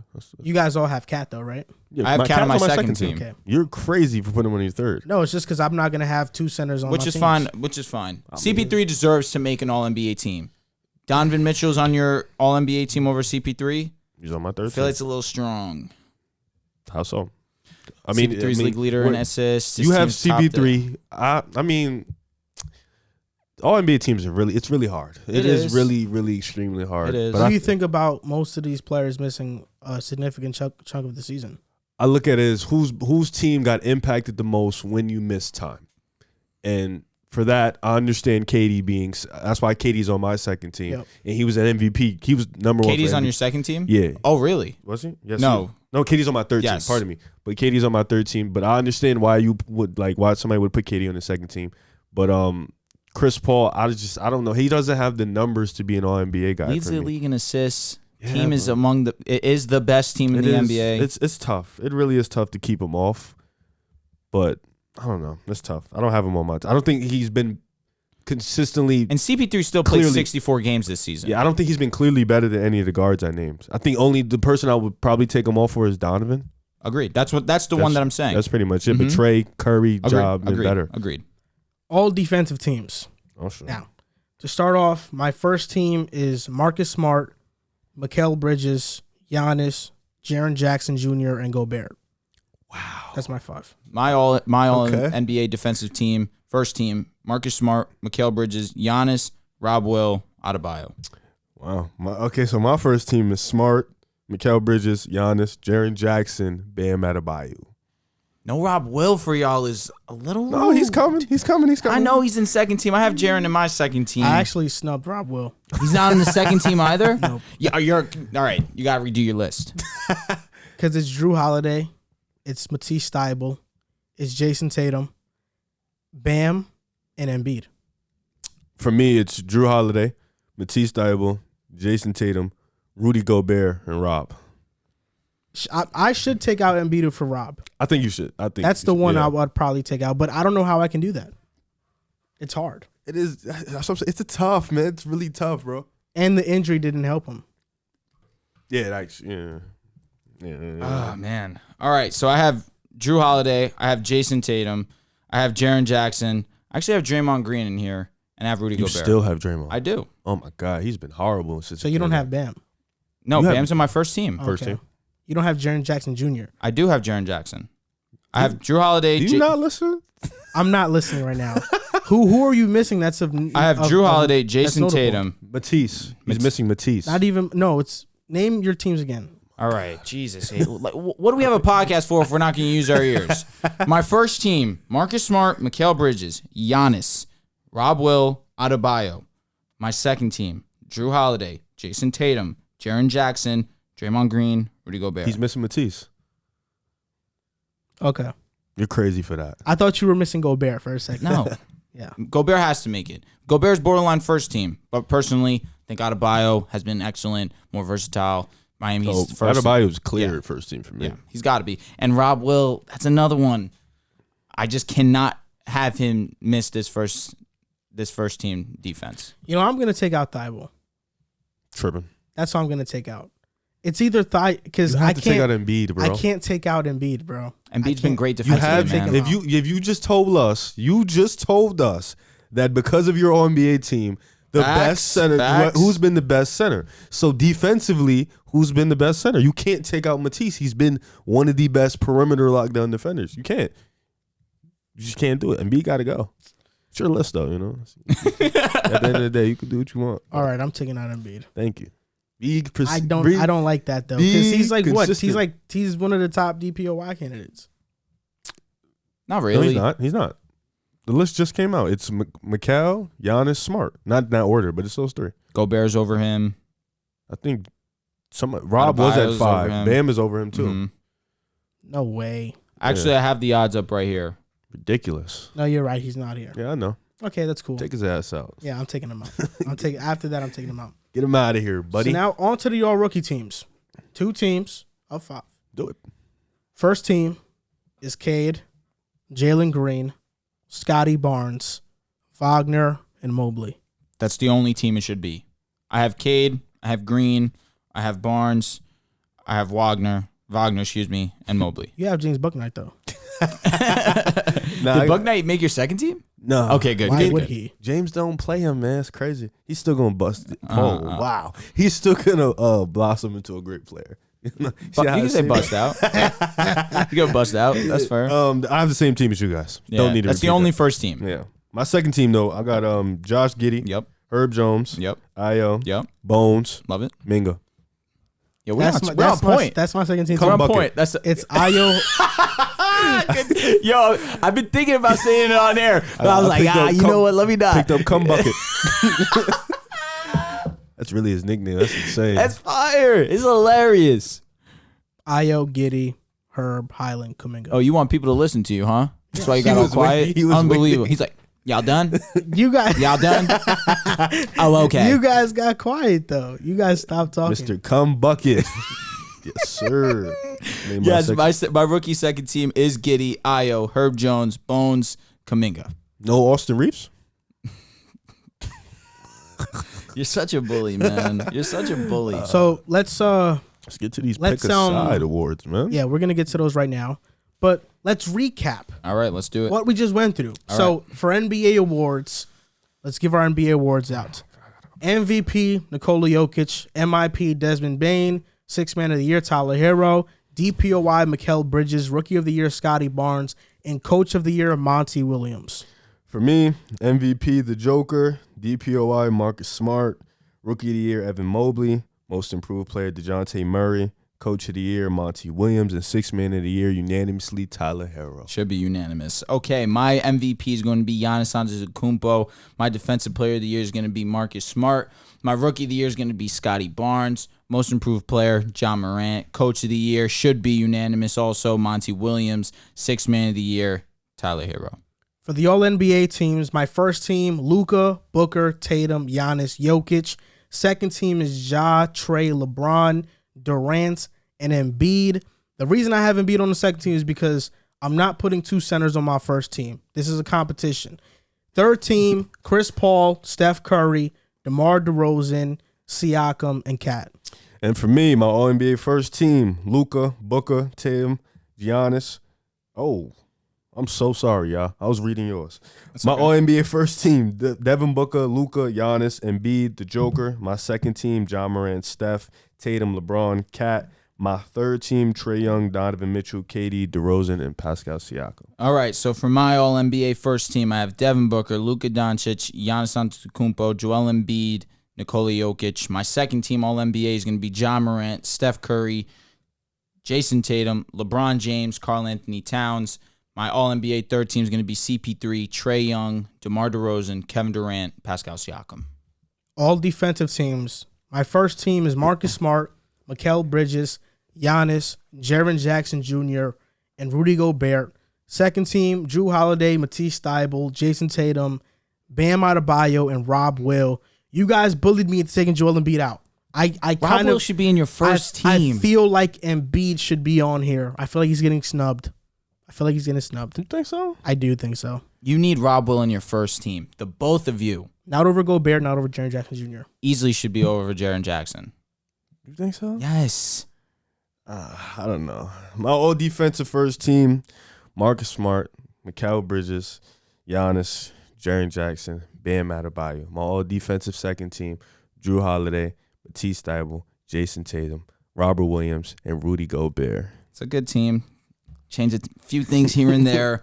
My NBA first team defense, Marcus Smart, Mikal Bridges, Giannis Antetokounmpo, Robert Williams, Bam Adebayo. My all defensive second team is going to be Jrue Holiday, Jason Tatum, Jaren Jackson, Draymond Green, Rudy Gobert. I feel like the all rookie teams were very easy. I mean, first team should be consensus for everybody. Correct. Cade, Jalen Green, Scotty, Wagner, and Mobley. Correct. The second team, I think Ayo is a lock. Should be. Giddey is a lock. Herb Jones is a lock. I think the only two you can debate is like putting Highland or Kuminga there. Okay. But that's it. For me, my second team's Ayo, Highland, Giddey, Herb, Kuminga. I feel like three of those guys are locks.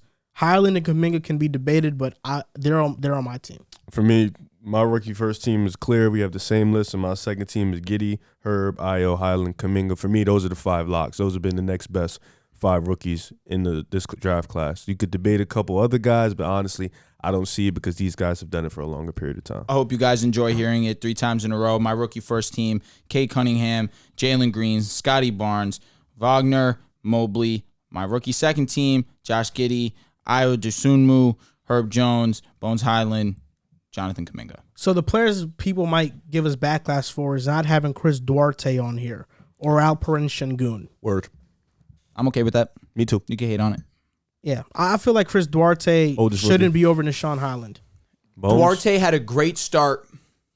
It's been pretty Couldn't mid. keep it up. Yeah. Correct. If Trey Man was doing this for a longer period of time, maybe he might be here too, but he just hasn't, and that's why I don't have him on here. So that does it. That recaps our all NBA teams, defensive teams, and rookie teams. Now, great job to these let's players, go man. on to the Pick a Side Awards.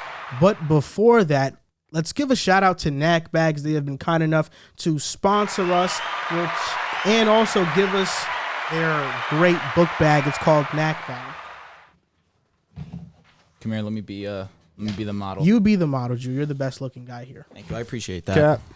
You think you look better? You'll be than as sexy Drew? as me one day. I think the beard is holding you back, Rick, not having a beard.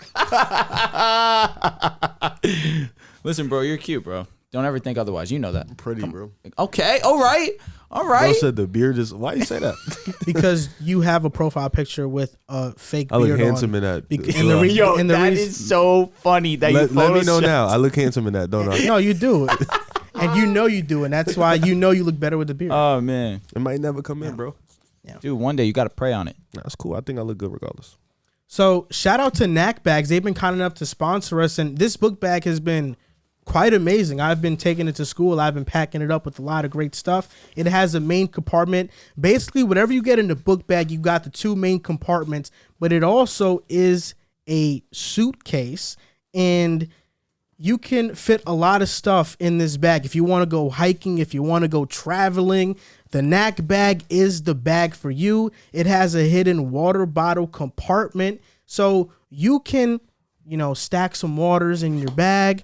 You got a bunch of space, and you can also hide the shoulder. What is that called, Drew? I keep forgetting what's that called. Your shoulder straps. The shoulder straps. You can hide the shoulder straps and now hold the backpack sideways and hold it as if it is a briefcase. And also they have two holes by where like the book bag goes on you. There's two holes, so when you're at the airport, if you're traveling and you have a carry-on bag, you can slip the book bag right on the carry-on bag so you don't have to carry it on your back. So the Knack bag is truly a great backpack. You're getting a school backpack, a suitcase all in one. This can be used for travel, hiking. It fits a lot of stuff. It also extends into a bigger bag. They have three bags. There's a small size, a medium size, and a large size. You can buy them at knackbags.com. That's KNACKBAGS.com. And you can use promo code PICKNACK, which is PICKKNACK. And when you add a TSA approved lock that they sell on the Knack Bag site, you will get that as a free gift when you do use that promo code. You have to make sure that the TSA approved lock is in your cart and then use the promo code to get that lock for free. Make sure nobody breaks into your bag. So once again, that's promo code PICKNACK, PICKKNACK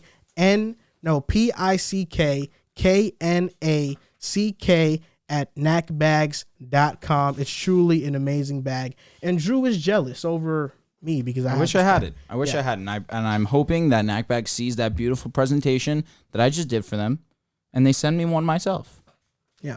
So thank you to Knack Bags again for supporting the show. Thank you to every sponsor that supports this show. And for you guys out there that support the show not only by watching us or donating on Patreon, but also by going and supporting the sponsors that support us. 100%. Because it's one full circle. Correct. You support us, they continue to support us, and we're all one big happy family. So thank you guys. Thank you to Knack Bags once again for sponsoring us. Now on to the Pick a Side Awards. Yeah, we appreciate y'all. That was super late, man. I was waiting till you finish your whole. We appreciate y'all. That was gangster. What you mean? What you mean gangster? You know what I'm saying? You just talking about the fans. I was saying we appreciate y'all and whatnot. That was too cool for school attitude. You know, Riv. You know, Riv. That's all I got to say. You know what I'm saying? Just you guys give the love, you give the, and I'm just, we just do you, man. Just do me, bro. Respect. Game, respect, game. I feel like I was supposed to be born in the Greece era. Greece era?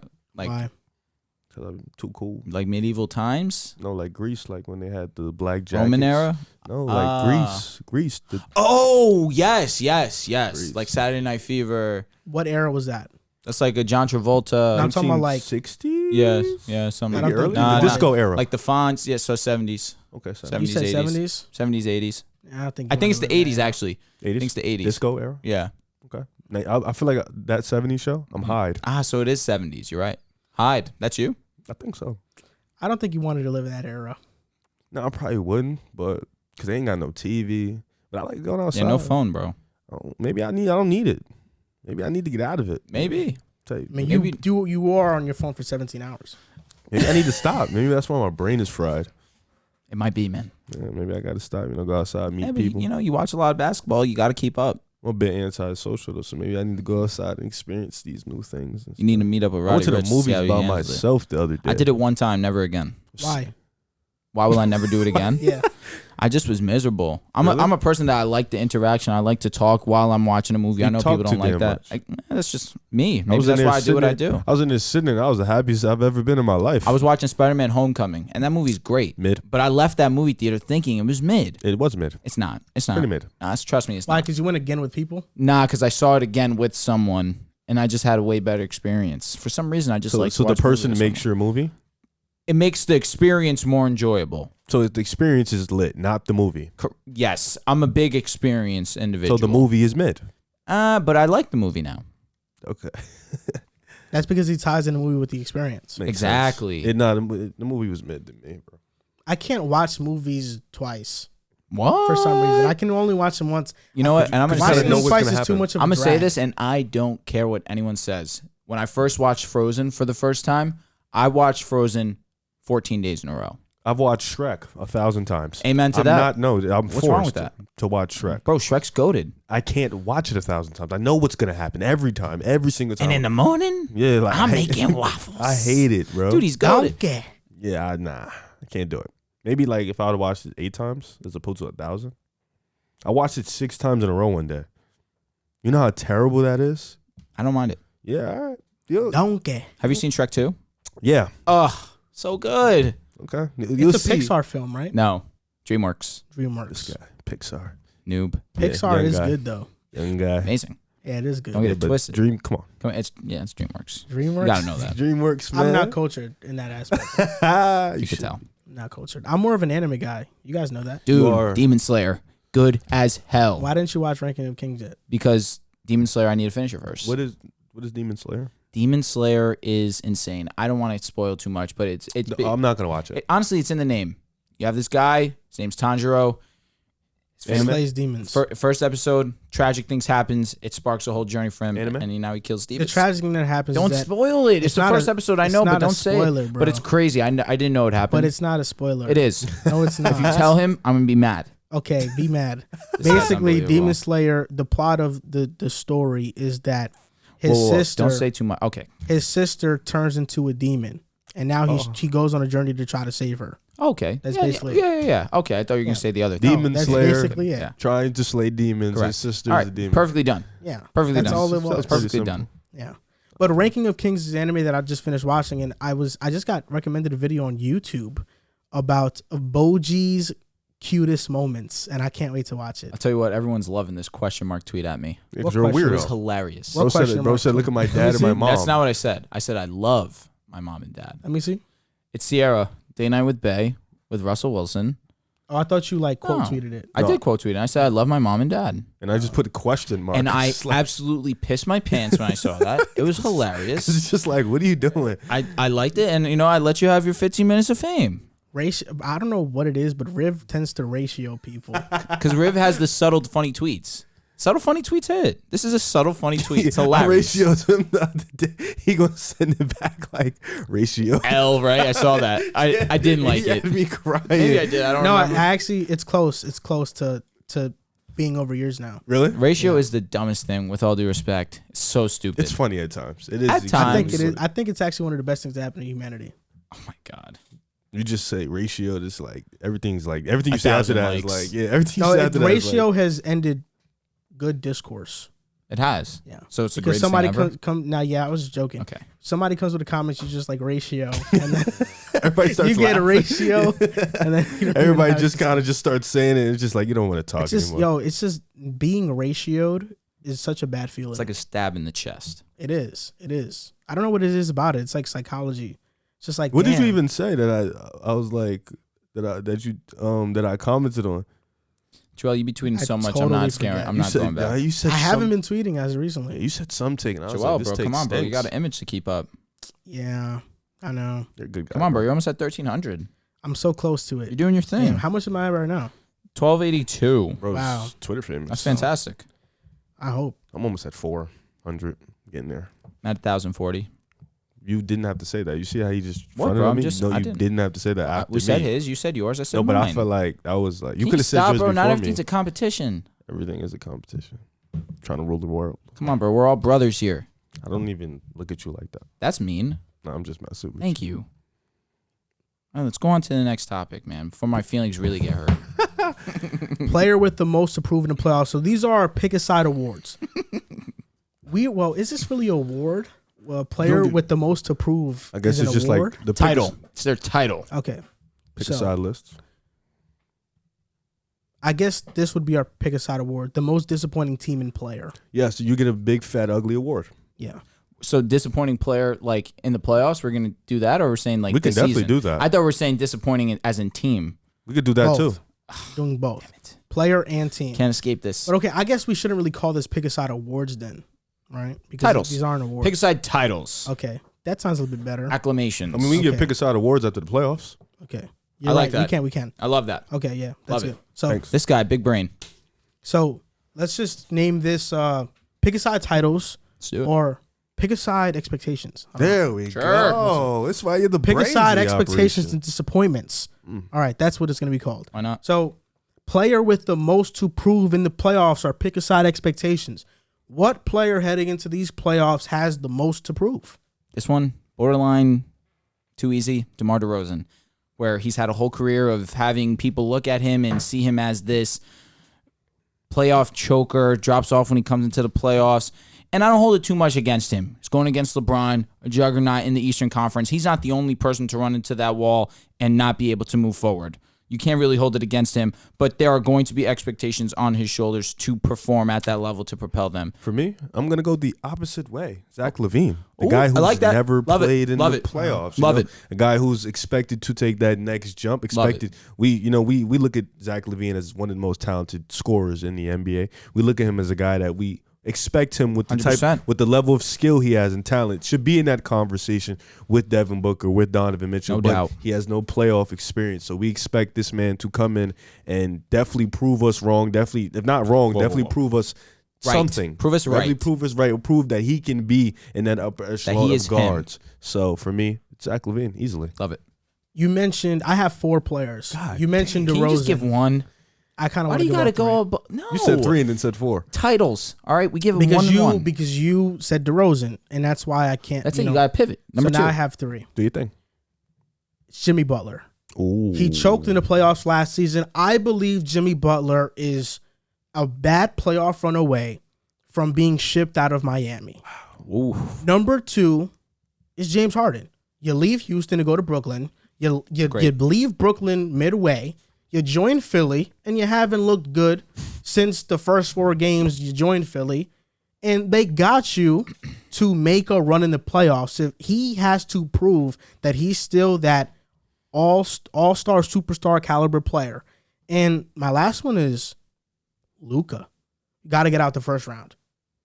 That's fair enough. And that's all you really have to say. Luka Doncic, we're all expecting him to have that, not let's say identical playoff run to LeBron did in 07, but we're starting Just to get out the first We're round. starting to hold him to that caliber of being a top 5 player in the NBA every single season from here on out. He needs to get past the first round. 100% agree. Most disappointing player and team award. Well, Wait, team- so should we do a Are we doing disappointing player this season, wait before you or before in you- the playoffs we're before you expecting to actually- disappoint? disappointing players this season. before you ask that question? So if we're doing that, shouldn't we give a team that needs to prove something in the playoffs? No, this is just a disappointing team Okay. that we had high expectations for going into the season, and nothing has happened. Do your thing. Well, I'll start since I'm talking. For me, Atlanta. You know, I thought Atlanta was gonna come back It after was last easy year. to see there were flukes. Please say the Knicks. I thought Atlanta was going to come in after last year. You know, had a great playoff run. Even had a really good regular season. Trae Young stepped up and he ascended into that superstar caliber player. And then they just come back this year and they kind of look not the same. They're still in the playing right now, but this has definitely been a disappointing year for them. DeAndre Hunter hasn't made the proper up. Clint Capella looks a little bit, I wouldn't say age, but he looks like a step below. John Collins has yet to make that jump. And Trae Young's been the only guy who's seemingly looked like he's ascended or he's still in that superstar caliber. So for me, it's been Atlanta. I think they just haven't improved. They kind of came in with the same roster and underachieved, but they could still make the playoffs. So you said John Collins was your most disappointing player? No, my most disappointing player would probably be Russell Westbrook. Undoubtedly. I think that Yeah. a man coming in after last year, you know, we saw what he did with Washington towards the back end of the year. For sure. Carrying them to the playoffs, being that triple-double machine, still being a solid player. You would think coming into the Lakers, you would think his ego would change. He wants to win. You would think his mindset would change. I will step in and I will take another role. I will be this guy. I can be the third guy because he wants to win. But he just looks like a player that can't adjust, a player that doesn't want to adjust, and he looks 5 to 10 steps below what he used to be. So for me, most disappointing is easily Westbrook, without a doubt. So I'll go my most disappointing team. It'll be the Lakers. It really was upsetting to see this season the way that it transpired. We can never really have a consistent lineup out there. We had more lineup changes than wins this year. That just goes to give you the entire story of the season for us. I had high expectations for us, without a doubt. We're going to read our bad takes. You're going to hear it. It's no secret. I had us winning 65 games. Things turned the way that they did. We were the biggest disappointment by far by any team. I can't deny it. No doubt. Now, for most disappointing player, I'm going to pivot over here to one of my good friends over here, Joel Moran, Julius Randle, where last season was an All-NBA player, was fantastic, got a huge contract this offseason, and he regressed tremendously and was a big part of the reason why the Knicks were not as successful as they were last season. I look at Julius Randle, and not that I wanted him to exceed what he did last season, because that was really hard for him to jump in points, field goal percentage, 3-point percentage, be as dominant as he was on the defensive end last season. I would have loved to at least see him try and mirror what he did last year. Unfortunately, that was not the case, and he is my most disappointing player.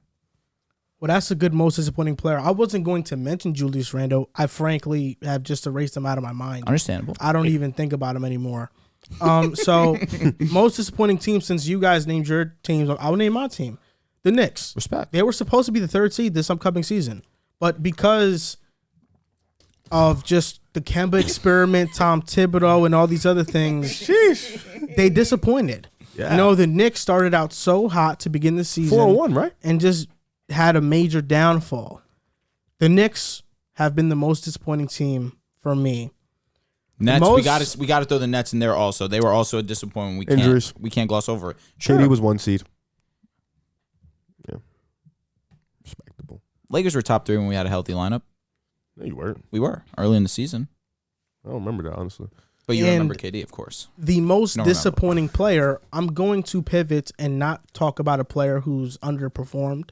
I'm going to talk about players who haven't played. That's Zion Williamson. Ooh. Having not played all season. For me, I was expecting the Pelicans to take that Memphis, Minnesota type jump this season, but because Zion hasn't played all season, they weren't able to do that. Zion missing the season has been disappointing for me.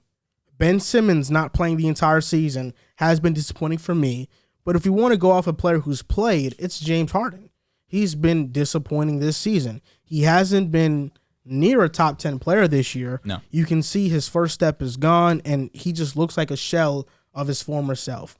But I'm leaning more towards Zion and Ben because they haven't played all year, and I was expecting them to play this year. I would say more so Ben. I really don't look at Zion and put too much stress or blame on him. He had a legit injury. Ben, he missed the first portion of the season because he didn't want to play. Then he gets traded. Again, there was some time where Allegedly. he just wasn't ready to play mentally. And then he actually got hurt with a back injury. Allegedly. That's more disappointing than Zion. But I can understand where you'd be disappointed in Zion because I agree. Zion is box office. Zion, when he's on the court, is a top 15 player in the NBA. It is disappointing to not have him play this season, not even one game. But I can't look at it as a disappointment because it's a legit injury. The playoffs are coming soon, which means the play-in is coming soon. The play-in is this upcoming week. It's going to be, I think it starts on Tuesday. We're going to preview the play-in games. Obviously, we don't know what the matchups are going to be exactly, so we have to use some foresight here. Mm-hmm. Still 2 games left. I think the East season is locked in, right? It's not. It's not locked in. At least between the Nets and Cavs, it's not locked in. No, Who's going to get home court? No, I just mean, but the 4 teams in are locked in. Yeah. Correct. Okay. So that means, let's start with the East first. Cavaliers versus the Nets or Hawks. That's going to be the matchup. Either the Cavs versus the Nets or the Hawks. Now, what do you think about a potential Cavs versus Nets Hawks matchup? Kyrie can play. And since Kyrie can play, there's no team, for me, there's no team in the play-in that can beat the Nets. The Nets will come out the play-in. I think they will be the 7th seed. Agreed. And they're going to lock horns with whoever's number 2. For me, if Jared Allen and Mobley can, if they're healthy for that Cavs matchup, because I think Cavs and the Hawks will be them, I think I would give like the Cavaliers team. I like how organized, and I liked how deep they are. You know, I like Darius Garland with the two bigs. If those two bigs are not playing on this Cav team, look a lot different. Their defense looks a lot different. Their offense isn't the same. So if those two bigs play, I have the Nets and the Cavs coming out to playing. But if not, Trae Young is going to get you one, so the Nets and the Hawks will be in the playoffs. So you're saying Cavaliers are not going to make the playoffs? That's Nets and Cavs. But if Mobley and Allen don't play, got it. Okay, all right. The Nets and Hawks.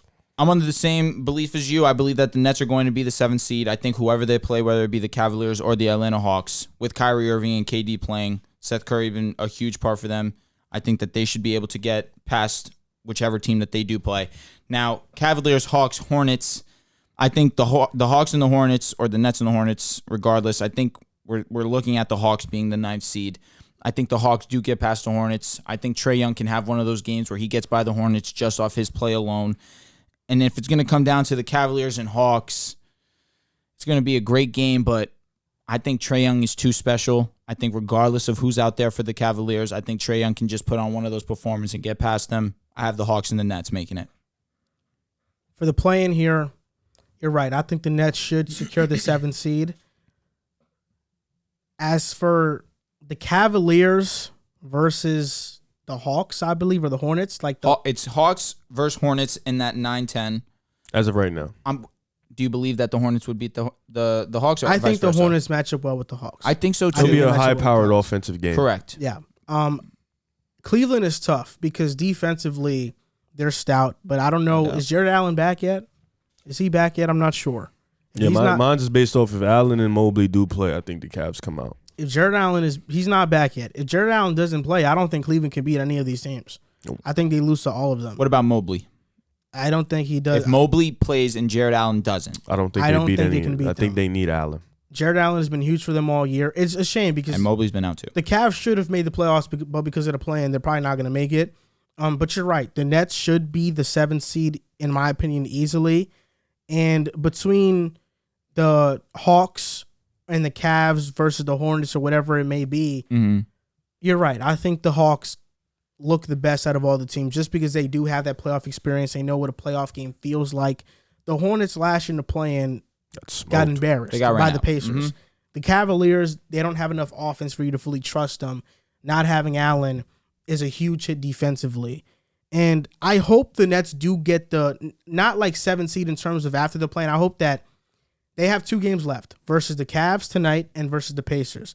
If they win out and the Cavs lose out, the Nets are the 7th seed and there's going to be a home game at Barclays.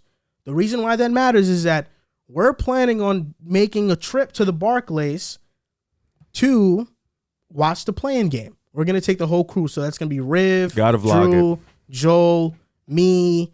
John is coming with us. I think Will's probably coming with us. I think JC, I also asked them. I think he might be coming with us too.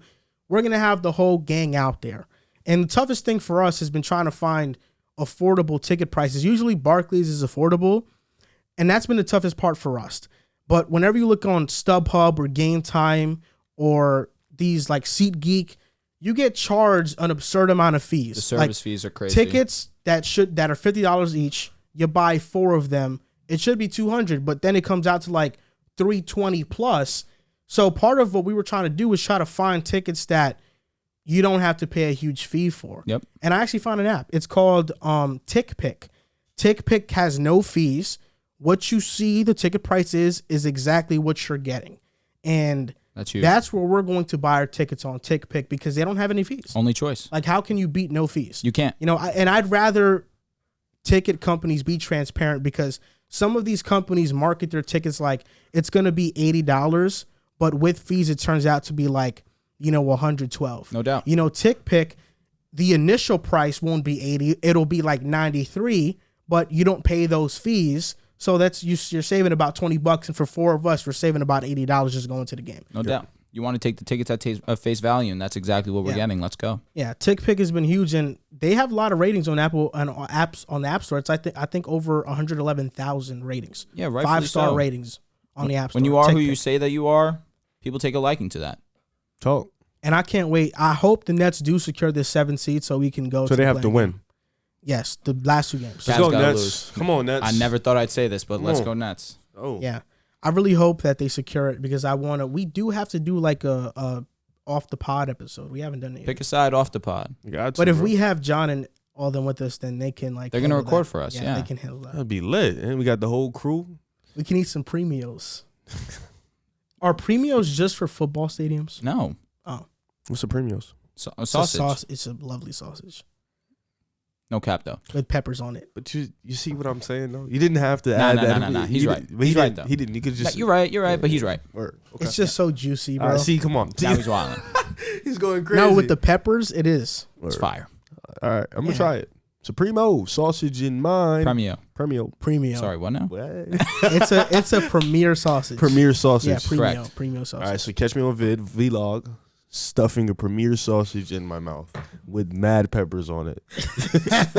You like peppers? I do actually. You really like Onions and peppers? Are you an onion I actually guy? put those on my Philly cheesesteak sometimes. W. So Yeah. I actually do. No, it needs to be all the time. Yeah. I mean, sometimes you don't like to do. I like to be a little different. You know. What I'm I saying? feel like we should make it our goal to go to like 2 events. So I definitely want to go to the play-in game because one, it's a playoff game that's not crazy I'm trying expensive. to hit the Garden. I want to go to Boston too. We out. Yeah.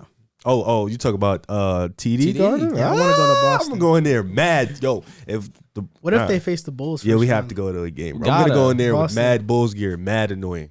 It's gonna be a shame. I was in. I was you in- might get slapped. Now I was in Philly. Philly, I feel like it's worse than Boston. Philly it was these Bulls fans behind me, and they were talking crazy. Now Philly fans are brutal. Yeah, they're brutal. It was pretty cool. They love their team. Onto the Western Conference playing Timberwolves versus Clippers. That's locked in, and Pelicans versus Spurs. That's locked in. You guys know who I'm going with. The Timberwolves. And listen, there was a point in time they had control of their destiny in making the 5th seed, and I actually tweeted. They folded. Yeah, and I predicted. I tweeted. I was like, now that they control their destiny, they're gonna fold, and that's exactly what happened. But they're still in the play-in. It's unfair because this team, out of the Clippers, Pelicans, and Spurs, the T-Wolves are clearly the best team out of all of them. But because of the play-in, they have to go through these teams, and it's just ridiculous. Yeah, But they'll beat the Clippers handily. They'll smoke them. absolutely. And the Pelicans and Spurs is a good game. It is a good game. Yeah. Hey, Drew, ask him this question. What's the season series with the Timberwolves and the Clippers? Oh, no, you don't have to ask him. I'll answer the question. It's 3-1. 3-1. 3-1. That doesn't matter. It does. No, Listen here. The Clippers are the best team, clearly, in that play-in run. Guess what? Paul George is back. That's the X Norman factor. Powell is back. He's returning. And I don't understand how the Clippers are clearly better than the Timberwolves. They have that coach that's been in that situation. Cleveland Warriors down 3-1, had to go win in Golden State. Done that. Down 3-2 in Dallas last year in the playoffs. Had to go win that game. Does that. In Utah, have to win. Tied 2-2 playoff game. Does that. Ty Lue has done stuff like this. He's been doing this. He understands that this is a young. Granted, Chris Finch is a good coach. I ain't gonna knock him, but an experienced coach. Cat is the best player between those 2 teams. The Cat is not better than Paul George. Cat, He's not better than Paul George. Yeah, he's not better than Paul George. Offensively, yeah. Anyways, we have the experience, we have the coach, we have the best player in the series. Correct. We have the grit, we have the grind, we have guys who know their roles. You may have the best player, but they have number 1, 2, and 3. That's fine. I'm just we saying. have guys that fit their roles. Correct. Edwards just had 49. He'll drop 50 Really? on the Clippers. I think so. He would cook If Trey PG is PG Man. taking him, Terrence Mann. Who? is PG gonna be You playing? think he can guard Edwards seriously? Probably. Have He you cannot guard. seen the defensive night the lineups the Clippers are throwing out there? Remember when he said Roku was washed? Mm-hmm. Remember he said that? Yeah, I know. Rocco. Roko, Oh, solid you think he's pickup. good? Solid pickup for the Clippers. That interior, that defense. That's it. You got to fit a one role. One year deal. He's expiring. Yeah, he'll sign You back. think so? He might Clippers- come to the Clippers- Knicks. The Clippers are He gonna might wanna Clippers go are to the coming out Knicks. the play-in for me, but I think Minnesota beats the Spurs and the or the Pelicans. Pelicans. Yeah, I think I really don't think it should be a play-in this year. I think the Clippers Injuries I like it though. The injuries have hurt the Clippers, but they're clearly better than those other 2 teams. I feel like, and I feel think- like the Tims are clearly better than those. So I you're saying think you don't want the the play-in Spurs- to? I make feel sure like your it guys should get be a lock? it should be a year by year basis. That's what I like. They're like 12 games under 500. I don't I feel get like it. I like the play-in idea though. You understand? If what I'm you've saying been there? garbage all year, but you've been good the last month, I don't think you deserve a right Weren't to the challenge Hornets for the not a playoffs. 500 team and made the playoffs as an 8th seed? When? This is years ago. That's because the East sucked. That That's wasn't what a I'm play-in saying. though. That's No, just I understand that, but I'm just saying, like, Well, you would if you had a play-in, you were gonna allow teams that are worse than them in possibly in. sure. That's terrible. I don't really hate it though. Makes it more exciting I'm for the worried. bottom. The Spurs, I think, will beat the Pelicans. They probably will. If the Timberwolves lose against the Clippers, the Spurs game is a dogfight, and I'm worried about that. When does DeJounte come back? You're the DeJounte guy. He's been out. I don't know. He said he's been sick. If he's sick, he'll be playing. Yeah. He's been out 4 games. Yeah, he made a post about he was really sick. Damn, prayers. Yeah, I think he'll definitely play. It's a week from now. I'll tell you this, my opinion. I'm with the same. couple days I'm with now. the same belief as you. I think the Clippers will beat the Timberwolves. You mentioned it. Ty Lue has been an excellent coach all season long, and no discredit to Finch at all. But Ty Lue has separated himself in that elite class of coaches, given the fact of what lineup he's been given this season. Doesn't matter. He's been able to produce a result that you're happy with more often than not. Now you have Paul George back. Now you have Norman Powell back. Things are going to start getting rolling. Maybe we see a first-round upset. Maybe that man If the comes back. Timberwolves don't make the playoffs, I will crawl into a ball. I think the Timberwolves will make the playoffs. If they make it though. as a 17th, they can upset Memphis. I swear they can. I don't listen. I ain't listen. You better not. But I'm gonna say this: they ain't getting past the Clips, and don't be up 20 and talk because these are the comeback kids. So relax. I think We Memphis- gotta watch the I game think Memphis- together I so I think can see the look on your face when the Timberwolves molly. I think Memphis is legit, and I think that if it were the Memphis and the Clippers, it would be a great series. But I think Memphis would take it. That's fine. I will gotta say get it. this: I do think the Timberwolves will make the play-in. They will. There's a make lot the riding on playoffs this off too the because if the play-in. Clippers don't make the playoffs, the Thunder have another lottery pick. So You guys should make the regardless. If you lose 7-8, right? we'll beat the You'll Pelicans. beat the or Pelicans, Spurs. you'll beat well, the the Spurs. Pelicans. They have given us trouble this year, but I think playoff time. Paul George's back. He looks good. He does look We good. look fine. We'll be all right. And maybe we get into the playoffs and maybe they throw this report. That man, Mr. Robot, coming No back. way. Yo, Riv was trying to tell me the other day that Norman Powell's baby Kawhi. Wow. You guys really lie effortlessly. like what? I'm just kidding. Spurs are going to beat the Pelicans, though. Yeah? Yeah, I think so. Ooh, I don't know. Yeah, I think they'll beat the I don't know. Pelicans. You think anybody on that team's better than Jose Alvarado? I think I take the Pelicans. I think so. I think it'll be a good game. Great game. It'll be a really good Why'd you game. laugh? Because, come on, DeJounte clears. Clears. He Does does. he clear CJ McCollum? I think he's better. I don't think he clears. What about Ingram? CJ and the I think Pelicans has been B.I.'s great. better by a little bit. You think Jonas would give Pirtle 50? Pirtle's actually a really good defender. Yes. 50 is odd. tell you what, He CJ gave somebody. He gave the Clippers 50.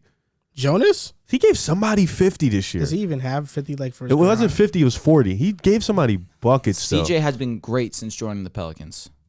DeJounte's been great all year. He has been, but I'm just saying now that he's on a different team. And His career high is 39. Who was that against? Clippers. There it was. All right, so I figured it just felt like 50. So they can definitely beat them if the Clippers lose against them. Yeah, I said the Pelicans give the Clippers trouble. He gave out 39. That's crazy. DeJounte's clears CJ on defense. Clears. For sure. And he's a better playmaker by far. CJ's just a better shooter, scorer. And ball handler. Yeah. And what matters more? Well, I mean, if you could do it all, Agreed. Fair enough. Good point. You're a LeBron guy. That's Good LeBron's point. guy. Nah, but LeBron That's averages LeBron's guy. 27, But I'm saying that's LeBron's guy. This is young bull. On to the last topic of the show. We're just going to poke some fun at our wrong takes that we had this year, or Let's some do of the it. best ones. We're just going to read the comments that you guys gave to us on Twitter. Here we go. So Ryan Brindley 1 says, Joel said Tatum is better than Luka. You said I don't know who he's No, talking about. Joel. Yeah, Joel said Tatum is better than Luka. He did say that. Oh my Load goodness. management at temp_NBA. Grizz, we're going to be a 500 team. Who said that? Was that I mean, you? I didn't have them. I actually think we all them had as them a in the playing- play-in, I right? had them as a playing team. Yeah. Okay, probably was me. Yeah. So Jalen_Bakta says, worst take, I thought the Rockets would make the play-in. Best take, Grizzlies being top seed and the Timberwolves being a playoff team. Who said the Grizzlies were going to be a top seed? None of us. I don't know who said that. Maybe JC. Who said the Rockets were going to make the play-in? I definitely did not say that. Damn sure wasn't me. It was not me either. I don't know who said Maybe that. JC again. And Timberwolves being a playoff team was me. Yeah. Undoubtedly. All teams you had ahead of the Raptors by at VisorMan30. Damn. John Tortorelli says Utah equals Phoenix. Y'all folded. That was me. That was not both me. of y'all. I That was me. had Phoenix as a Come one on, seed, bro. Just admit it. No, but you were saying at the time that Utah could still be. No, I think he's talking about. I'm saying Utah is just as good as. I remember because me and him were literally that was back. not was me. terrible. Yeah, it was that was me. terrible. That was not me. It was me. I could take At responsibility. on 3T Matt, Knicks being a top 4 seed and Knicks over the Bulls. There it is. Who the fuck said that? You. Clown. at NBA podcast, best Russ and Lakers wouldn't be as good as people thought. Well, that was you and me that said that. And Those Drew, good takes, man. Good takes, it man. was No, great elite takes. take. At the Nut Dragger 22, the Heat imploding because of a 4-game losing streak was pretty bad. I mean, that has yet to be proven yet. Yeah, if they lose in the playoffs in a Then disappointing we're right. fashion, still imploding. Yep. Yeah. They just won 5 games in a row, so I guess they Yeah. think that's like championship. Alan Yan, the Spurs won. They still, you know what? Never mind. Not a 500 team. They're still not a 500 team. At going_GC, the Pacers take was wild. Gotta live with that one, man. What was going through your mind when you were Injuries just trying to be derailed the weird? season. You were just trying to be different? Yeah, Okay. but it is what it is. Injuries derailed that season. They had a lot of mid guys. You think Brogdon's mid though? He is mid. Disagree. At Carson 11 Wentz 2. Oh Surge. my god. This wasn't even basketball related. What'd he Tua say? would be good. Drew. He is good. Motorcade 22, thinking Knicks would be a top 4 seed. It is what it is, man. No, that one was a stinky ass take. Red it was pretty bad. Plantains. Joel, Knicks better than the Bulls. Drew, Lakers having the best record in the West. Yeah, else. Listen, are we gonna share rivs? What was mine? I'm just reading. Oh, okay. I'm hoping that it's there, man. I'm hoping that it's there because y'all were quick to take shots. I was like, At Varaka 9, still can't believe y'all called the Heat pretenders. Oh That's my- got to be the worst. yeah, like this guy, Heat like fans James, are- respectfully to him. Come on, man. Defense. And right here, this guy was like, this at Lil Newport short was like, nah, that's facts. He got 8 likes. And then James replied, nah, this ratio a fact, and got 1 like and didn't get a ratio. Ooh. He didn't complete the ratio. So at Dion is on you. Nets the favorites to win it all. Is that a bad take though? Who said it? I don't know. Well, I definitely said the Nets were the favorites to win it all. AC. You definitely Beginning? said the Nets were favorites. I though. said I remember I had the Bucks early in the year. I never had the Nets. And Serge also said Mavericks playing. I didn't have that. I did have. I had his playing too. Had him as an 8th seed to be actually exact. I did have him as an 8th seed. Day's daddy, Spurs bottom 5, easy. Next question. They're bottom 6. If that makes them feel better, they're bottom 6. They aren't they bottom 5? They're 10. Yeah, they are 10. But They are bottom 5 in the West. 11, 12, 13, 14, 15. Oh, okay, they're bottom 6. I was Bottom about to say, 6. like, aren't they bottom 5 anyways? Knicks will be a 3 seed. Man, you're getting ratioed. Joe L. You're getting ratioed. That was me, right bro. now. I'm sorry. You got 14 likes. That's good. ratio. Your Lakers got 15, I think. No, I got 16. Nice. Suns were a fluke last season, Riv. That was bad takes, bro.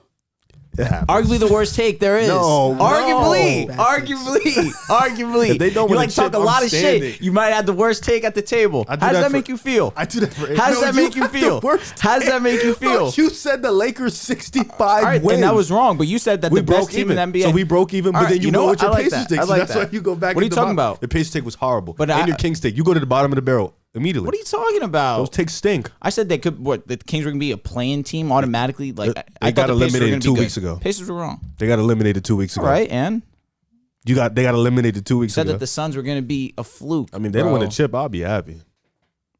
You said the Warriors were cakewalking. You said that Utah was gonna I still believe the that. the The Suns Warriors are gonna dog walk. and Utah Name a team that could beat 4 All-Stars 4 times. the Suns. Okay, do it. Go Grizzlies talk to would me. give y'all a competition too. I said what I said. Do it. 4 All-Stars. Do it. Okay, So Durag Riv says Rick Carlisle, coach of the year. that was bad. That take stinks. It's all right. Joel V. Moran says Lakers 65 wins, Drew. Now, Well, you're not gonna throw my name in there, but you got to throw in Joel V. Moran. oh, I'm sorry. Unbelievable. I absolutely forgot. And this guy, At Handrew, 5 A's, all capital. and this guy was like at Campbell_Bella. Miami doesn't have a deep bench. I don't know who said that. Whoever said that. Him. What are you talking about? He said Miami can't score. But that's facts. That's not a deep bench. So that's different. Yeah. Bozo. Sorry. And now on Instagram, my best is I have had the Bulls as dark horse contenders since the season started. Well, Nelvin Rojas, you didn't read the directions. It wasn't your best, it was our best. Sorry, Nelvin. Now, Lakers 65 wins. 80 better than Giannis. Well, I never said 80 was better than Giannis. You've said that one time on here. No, I haven't. I think when OG was here, you said it. No, I didn't. I don't know. I don't I remember. don't remember. But that's what they remember. Pacers will be good. Sorry, Drew. It's okay. Timberwolves 5th seed. I don't know if that's best or worst. I don't know. It's like in the middle at this point. Worst, definitely Drew's take on Rick Carlisle. Yo, you're getting ratios. RJ Barrett was a better pick than Because Zion. Who said that? Yo, who said that? I think they're lying at this point. Yeah, I don't remember that. See, no one remembers you saying that the Suns are a fluke, but I did. One of the best takes has been James Harden being a team problem. That was my take. You would know that better than us. Bulls not making it out of the first round healthy is the worst take yet. It hasn't even. All right. Well. Okay. Lakers will beat the Suns if they make it past the play-in tournament. Shaq. Somebody has said that. Shaq. It was Shaq. No, Shaq. Yeah, it wasn't us. Take it easy. Directions, man. Follow directions, Sorry, man. bro. I'm sorry, bro. Oh, my gosh. I'm sorry. Well, yeah, those are our best and worst takes according to you guys. You got it ratioed. It's okay. It was kind of what I thought was going to be the Me best too. and worst ones. Yep. No one remembers your fluke, but don't worry, bro. Because you're more loud with your takes. Exactly. You have passion. Because you don't say things with your chest. I do. I'm just quiet. You're louder than me. That's what saying things with your chest means. No, you're just a louder person than me. I guess. You're very, you're very charismatic and very, vocal and very outgoing. You're making me blush. I'll be chilling. I say what I say, but I'm very low with it. Goes No, back to I don't think you just. I just think you don't make takes. Yeah, I knew that was coming. You've I've been said making that to you takes before. lately. You've been making takes lately. Since he said changed that. around. Yeah. Because y'all forced me to You do gotta. it. That's the whole point. I mean, I just be, I don't like to project. So you take your thing. That's your issue. Yeah, I don't like to That's project. your issue. I'm going to wait and see. That's type why of you guy. saying Levine has the most expectations. It's a fact. I respect it. He has like 400 games and never made the I look at playoffs. DeMar, he has more expectations. I look at James Harden, he has more expectations. Does he, or are you like Easy. He's already made ECF. Who? DeMar? You're saying? Yeah. Doesn't matter to me. Yeah, but the guy hasn't made the playoffs. That matters more. He doesn't even know what the playoff atmosphere James is gonna Harden like. left his team, a team that's already. I knew he was going to pick that. But that's a lock. But that's what I'm saying. He's over Levine. Easy. I mean, that's for me. Luka, So another one. I know, but I'm saying like. well, Luka's he's touched playoff grounds. He know what it feels like to lose. Zach doesn't even know what it feels like to lose. I'm guaranteeing Levine's gonna dog. I hope so. I really do. He's a I don't like beast. to project. I'm going to start projecting. He's going to dog. Thank you. Here we go. Thank you. You don't really believe that. No, I think he'll be all right. I think he'll be good. What are you trying to say here? I'm just saying he doesn't believe it. No, he believes it. I know he does. But what I don't about think you? He does. Do you believe it? How about y'all ask me? Do you believe in Levine in the playoffs? Yeah. Do you believe You in saw that? what he See, just that, did. I- Like you're that's right. what that's You're what I right. said. I You're told right. you he doesn't believe You're it. right. You guys are literally talking about me, and I'm right here. Your but you just mannerisms, made- your eye, the way you. This is what you just did. You're like, yeah. Because I don't. That's what I'm saying. Like, now you're right, Joel. I'm sorry. I know he doesn't. That's Yeah. why I said he doesn't. Come on, I bro. don't not believe it, but I don't believe it. Who do you believe That in makes more, sense. DeMar or Levine? Levine, I Who do you love believe to in hear you more, say that. Levine or Devin Booker? Devin Booker. Probably would lean. I Devin think Zach will be Booker. okay. The thing is, Zach is still playing with an injury and it's been taking a doing it toll all on his year. efficiency. But He's still efficient. he is. He's Damn, so he's so damn good. amazing, He's yeah. so damn good. You Not wish better you than had him. Book though. I mean, He can be. he's not. said what I but, said. Yo, his efficiency, like the shots he takes, He's amazing. it just Dude, he's amazing. show's over. Respect. That's going to do it for episode 170 of the Pick a Side Podcast. You can follow us on Instagram and on TikTok at Pick a Side Podcast, on Twitter at Pick a Side Pod. Don't forget to rate and review our podcast on Spotify or Apple Podcasts. Drop us a follow. We hope that you enjoyed this episode, and we'll see you next time.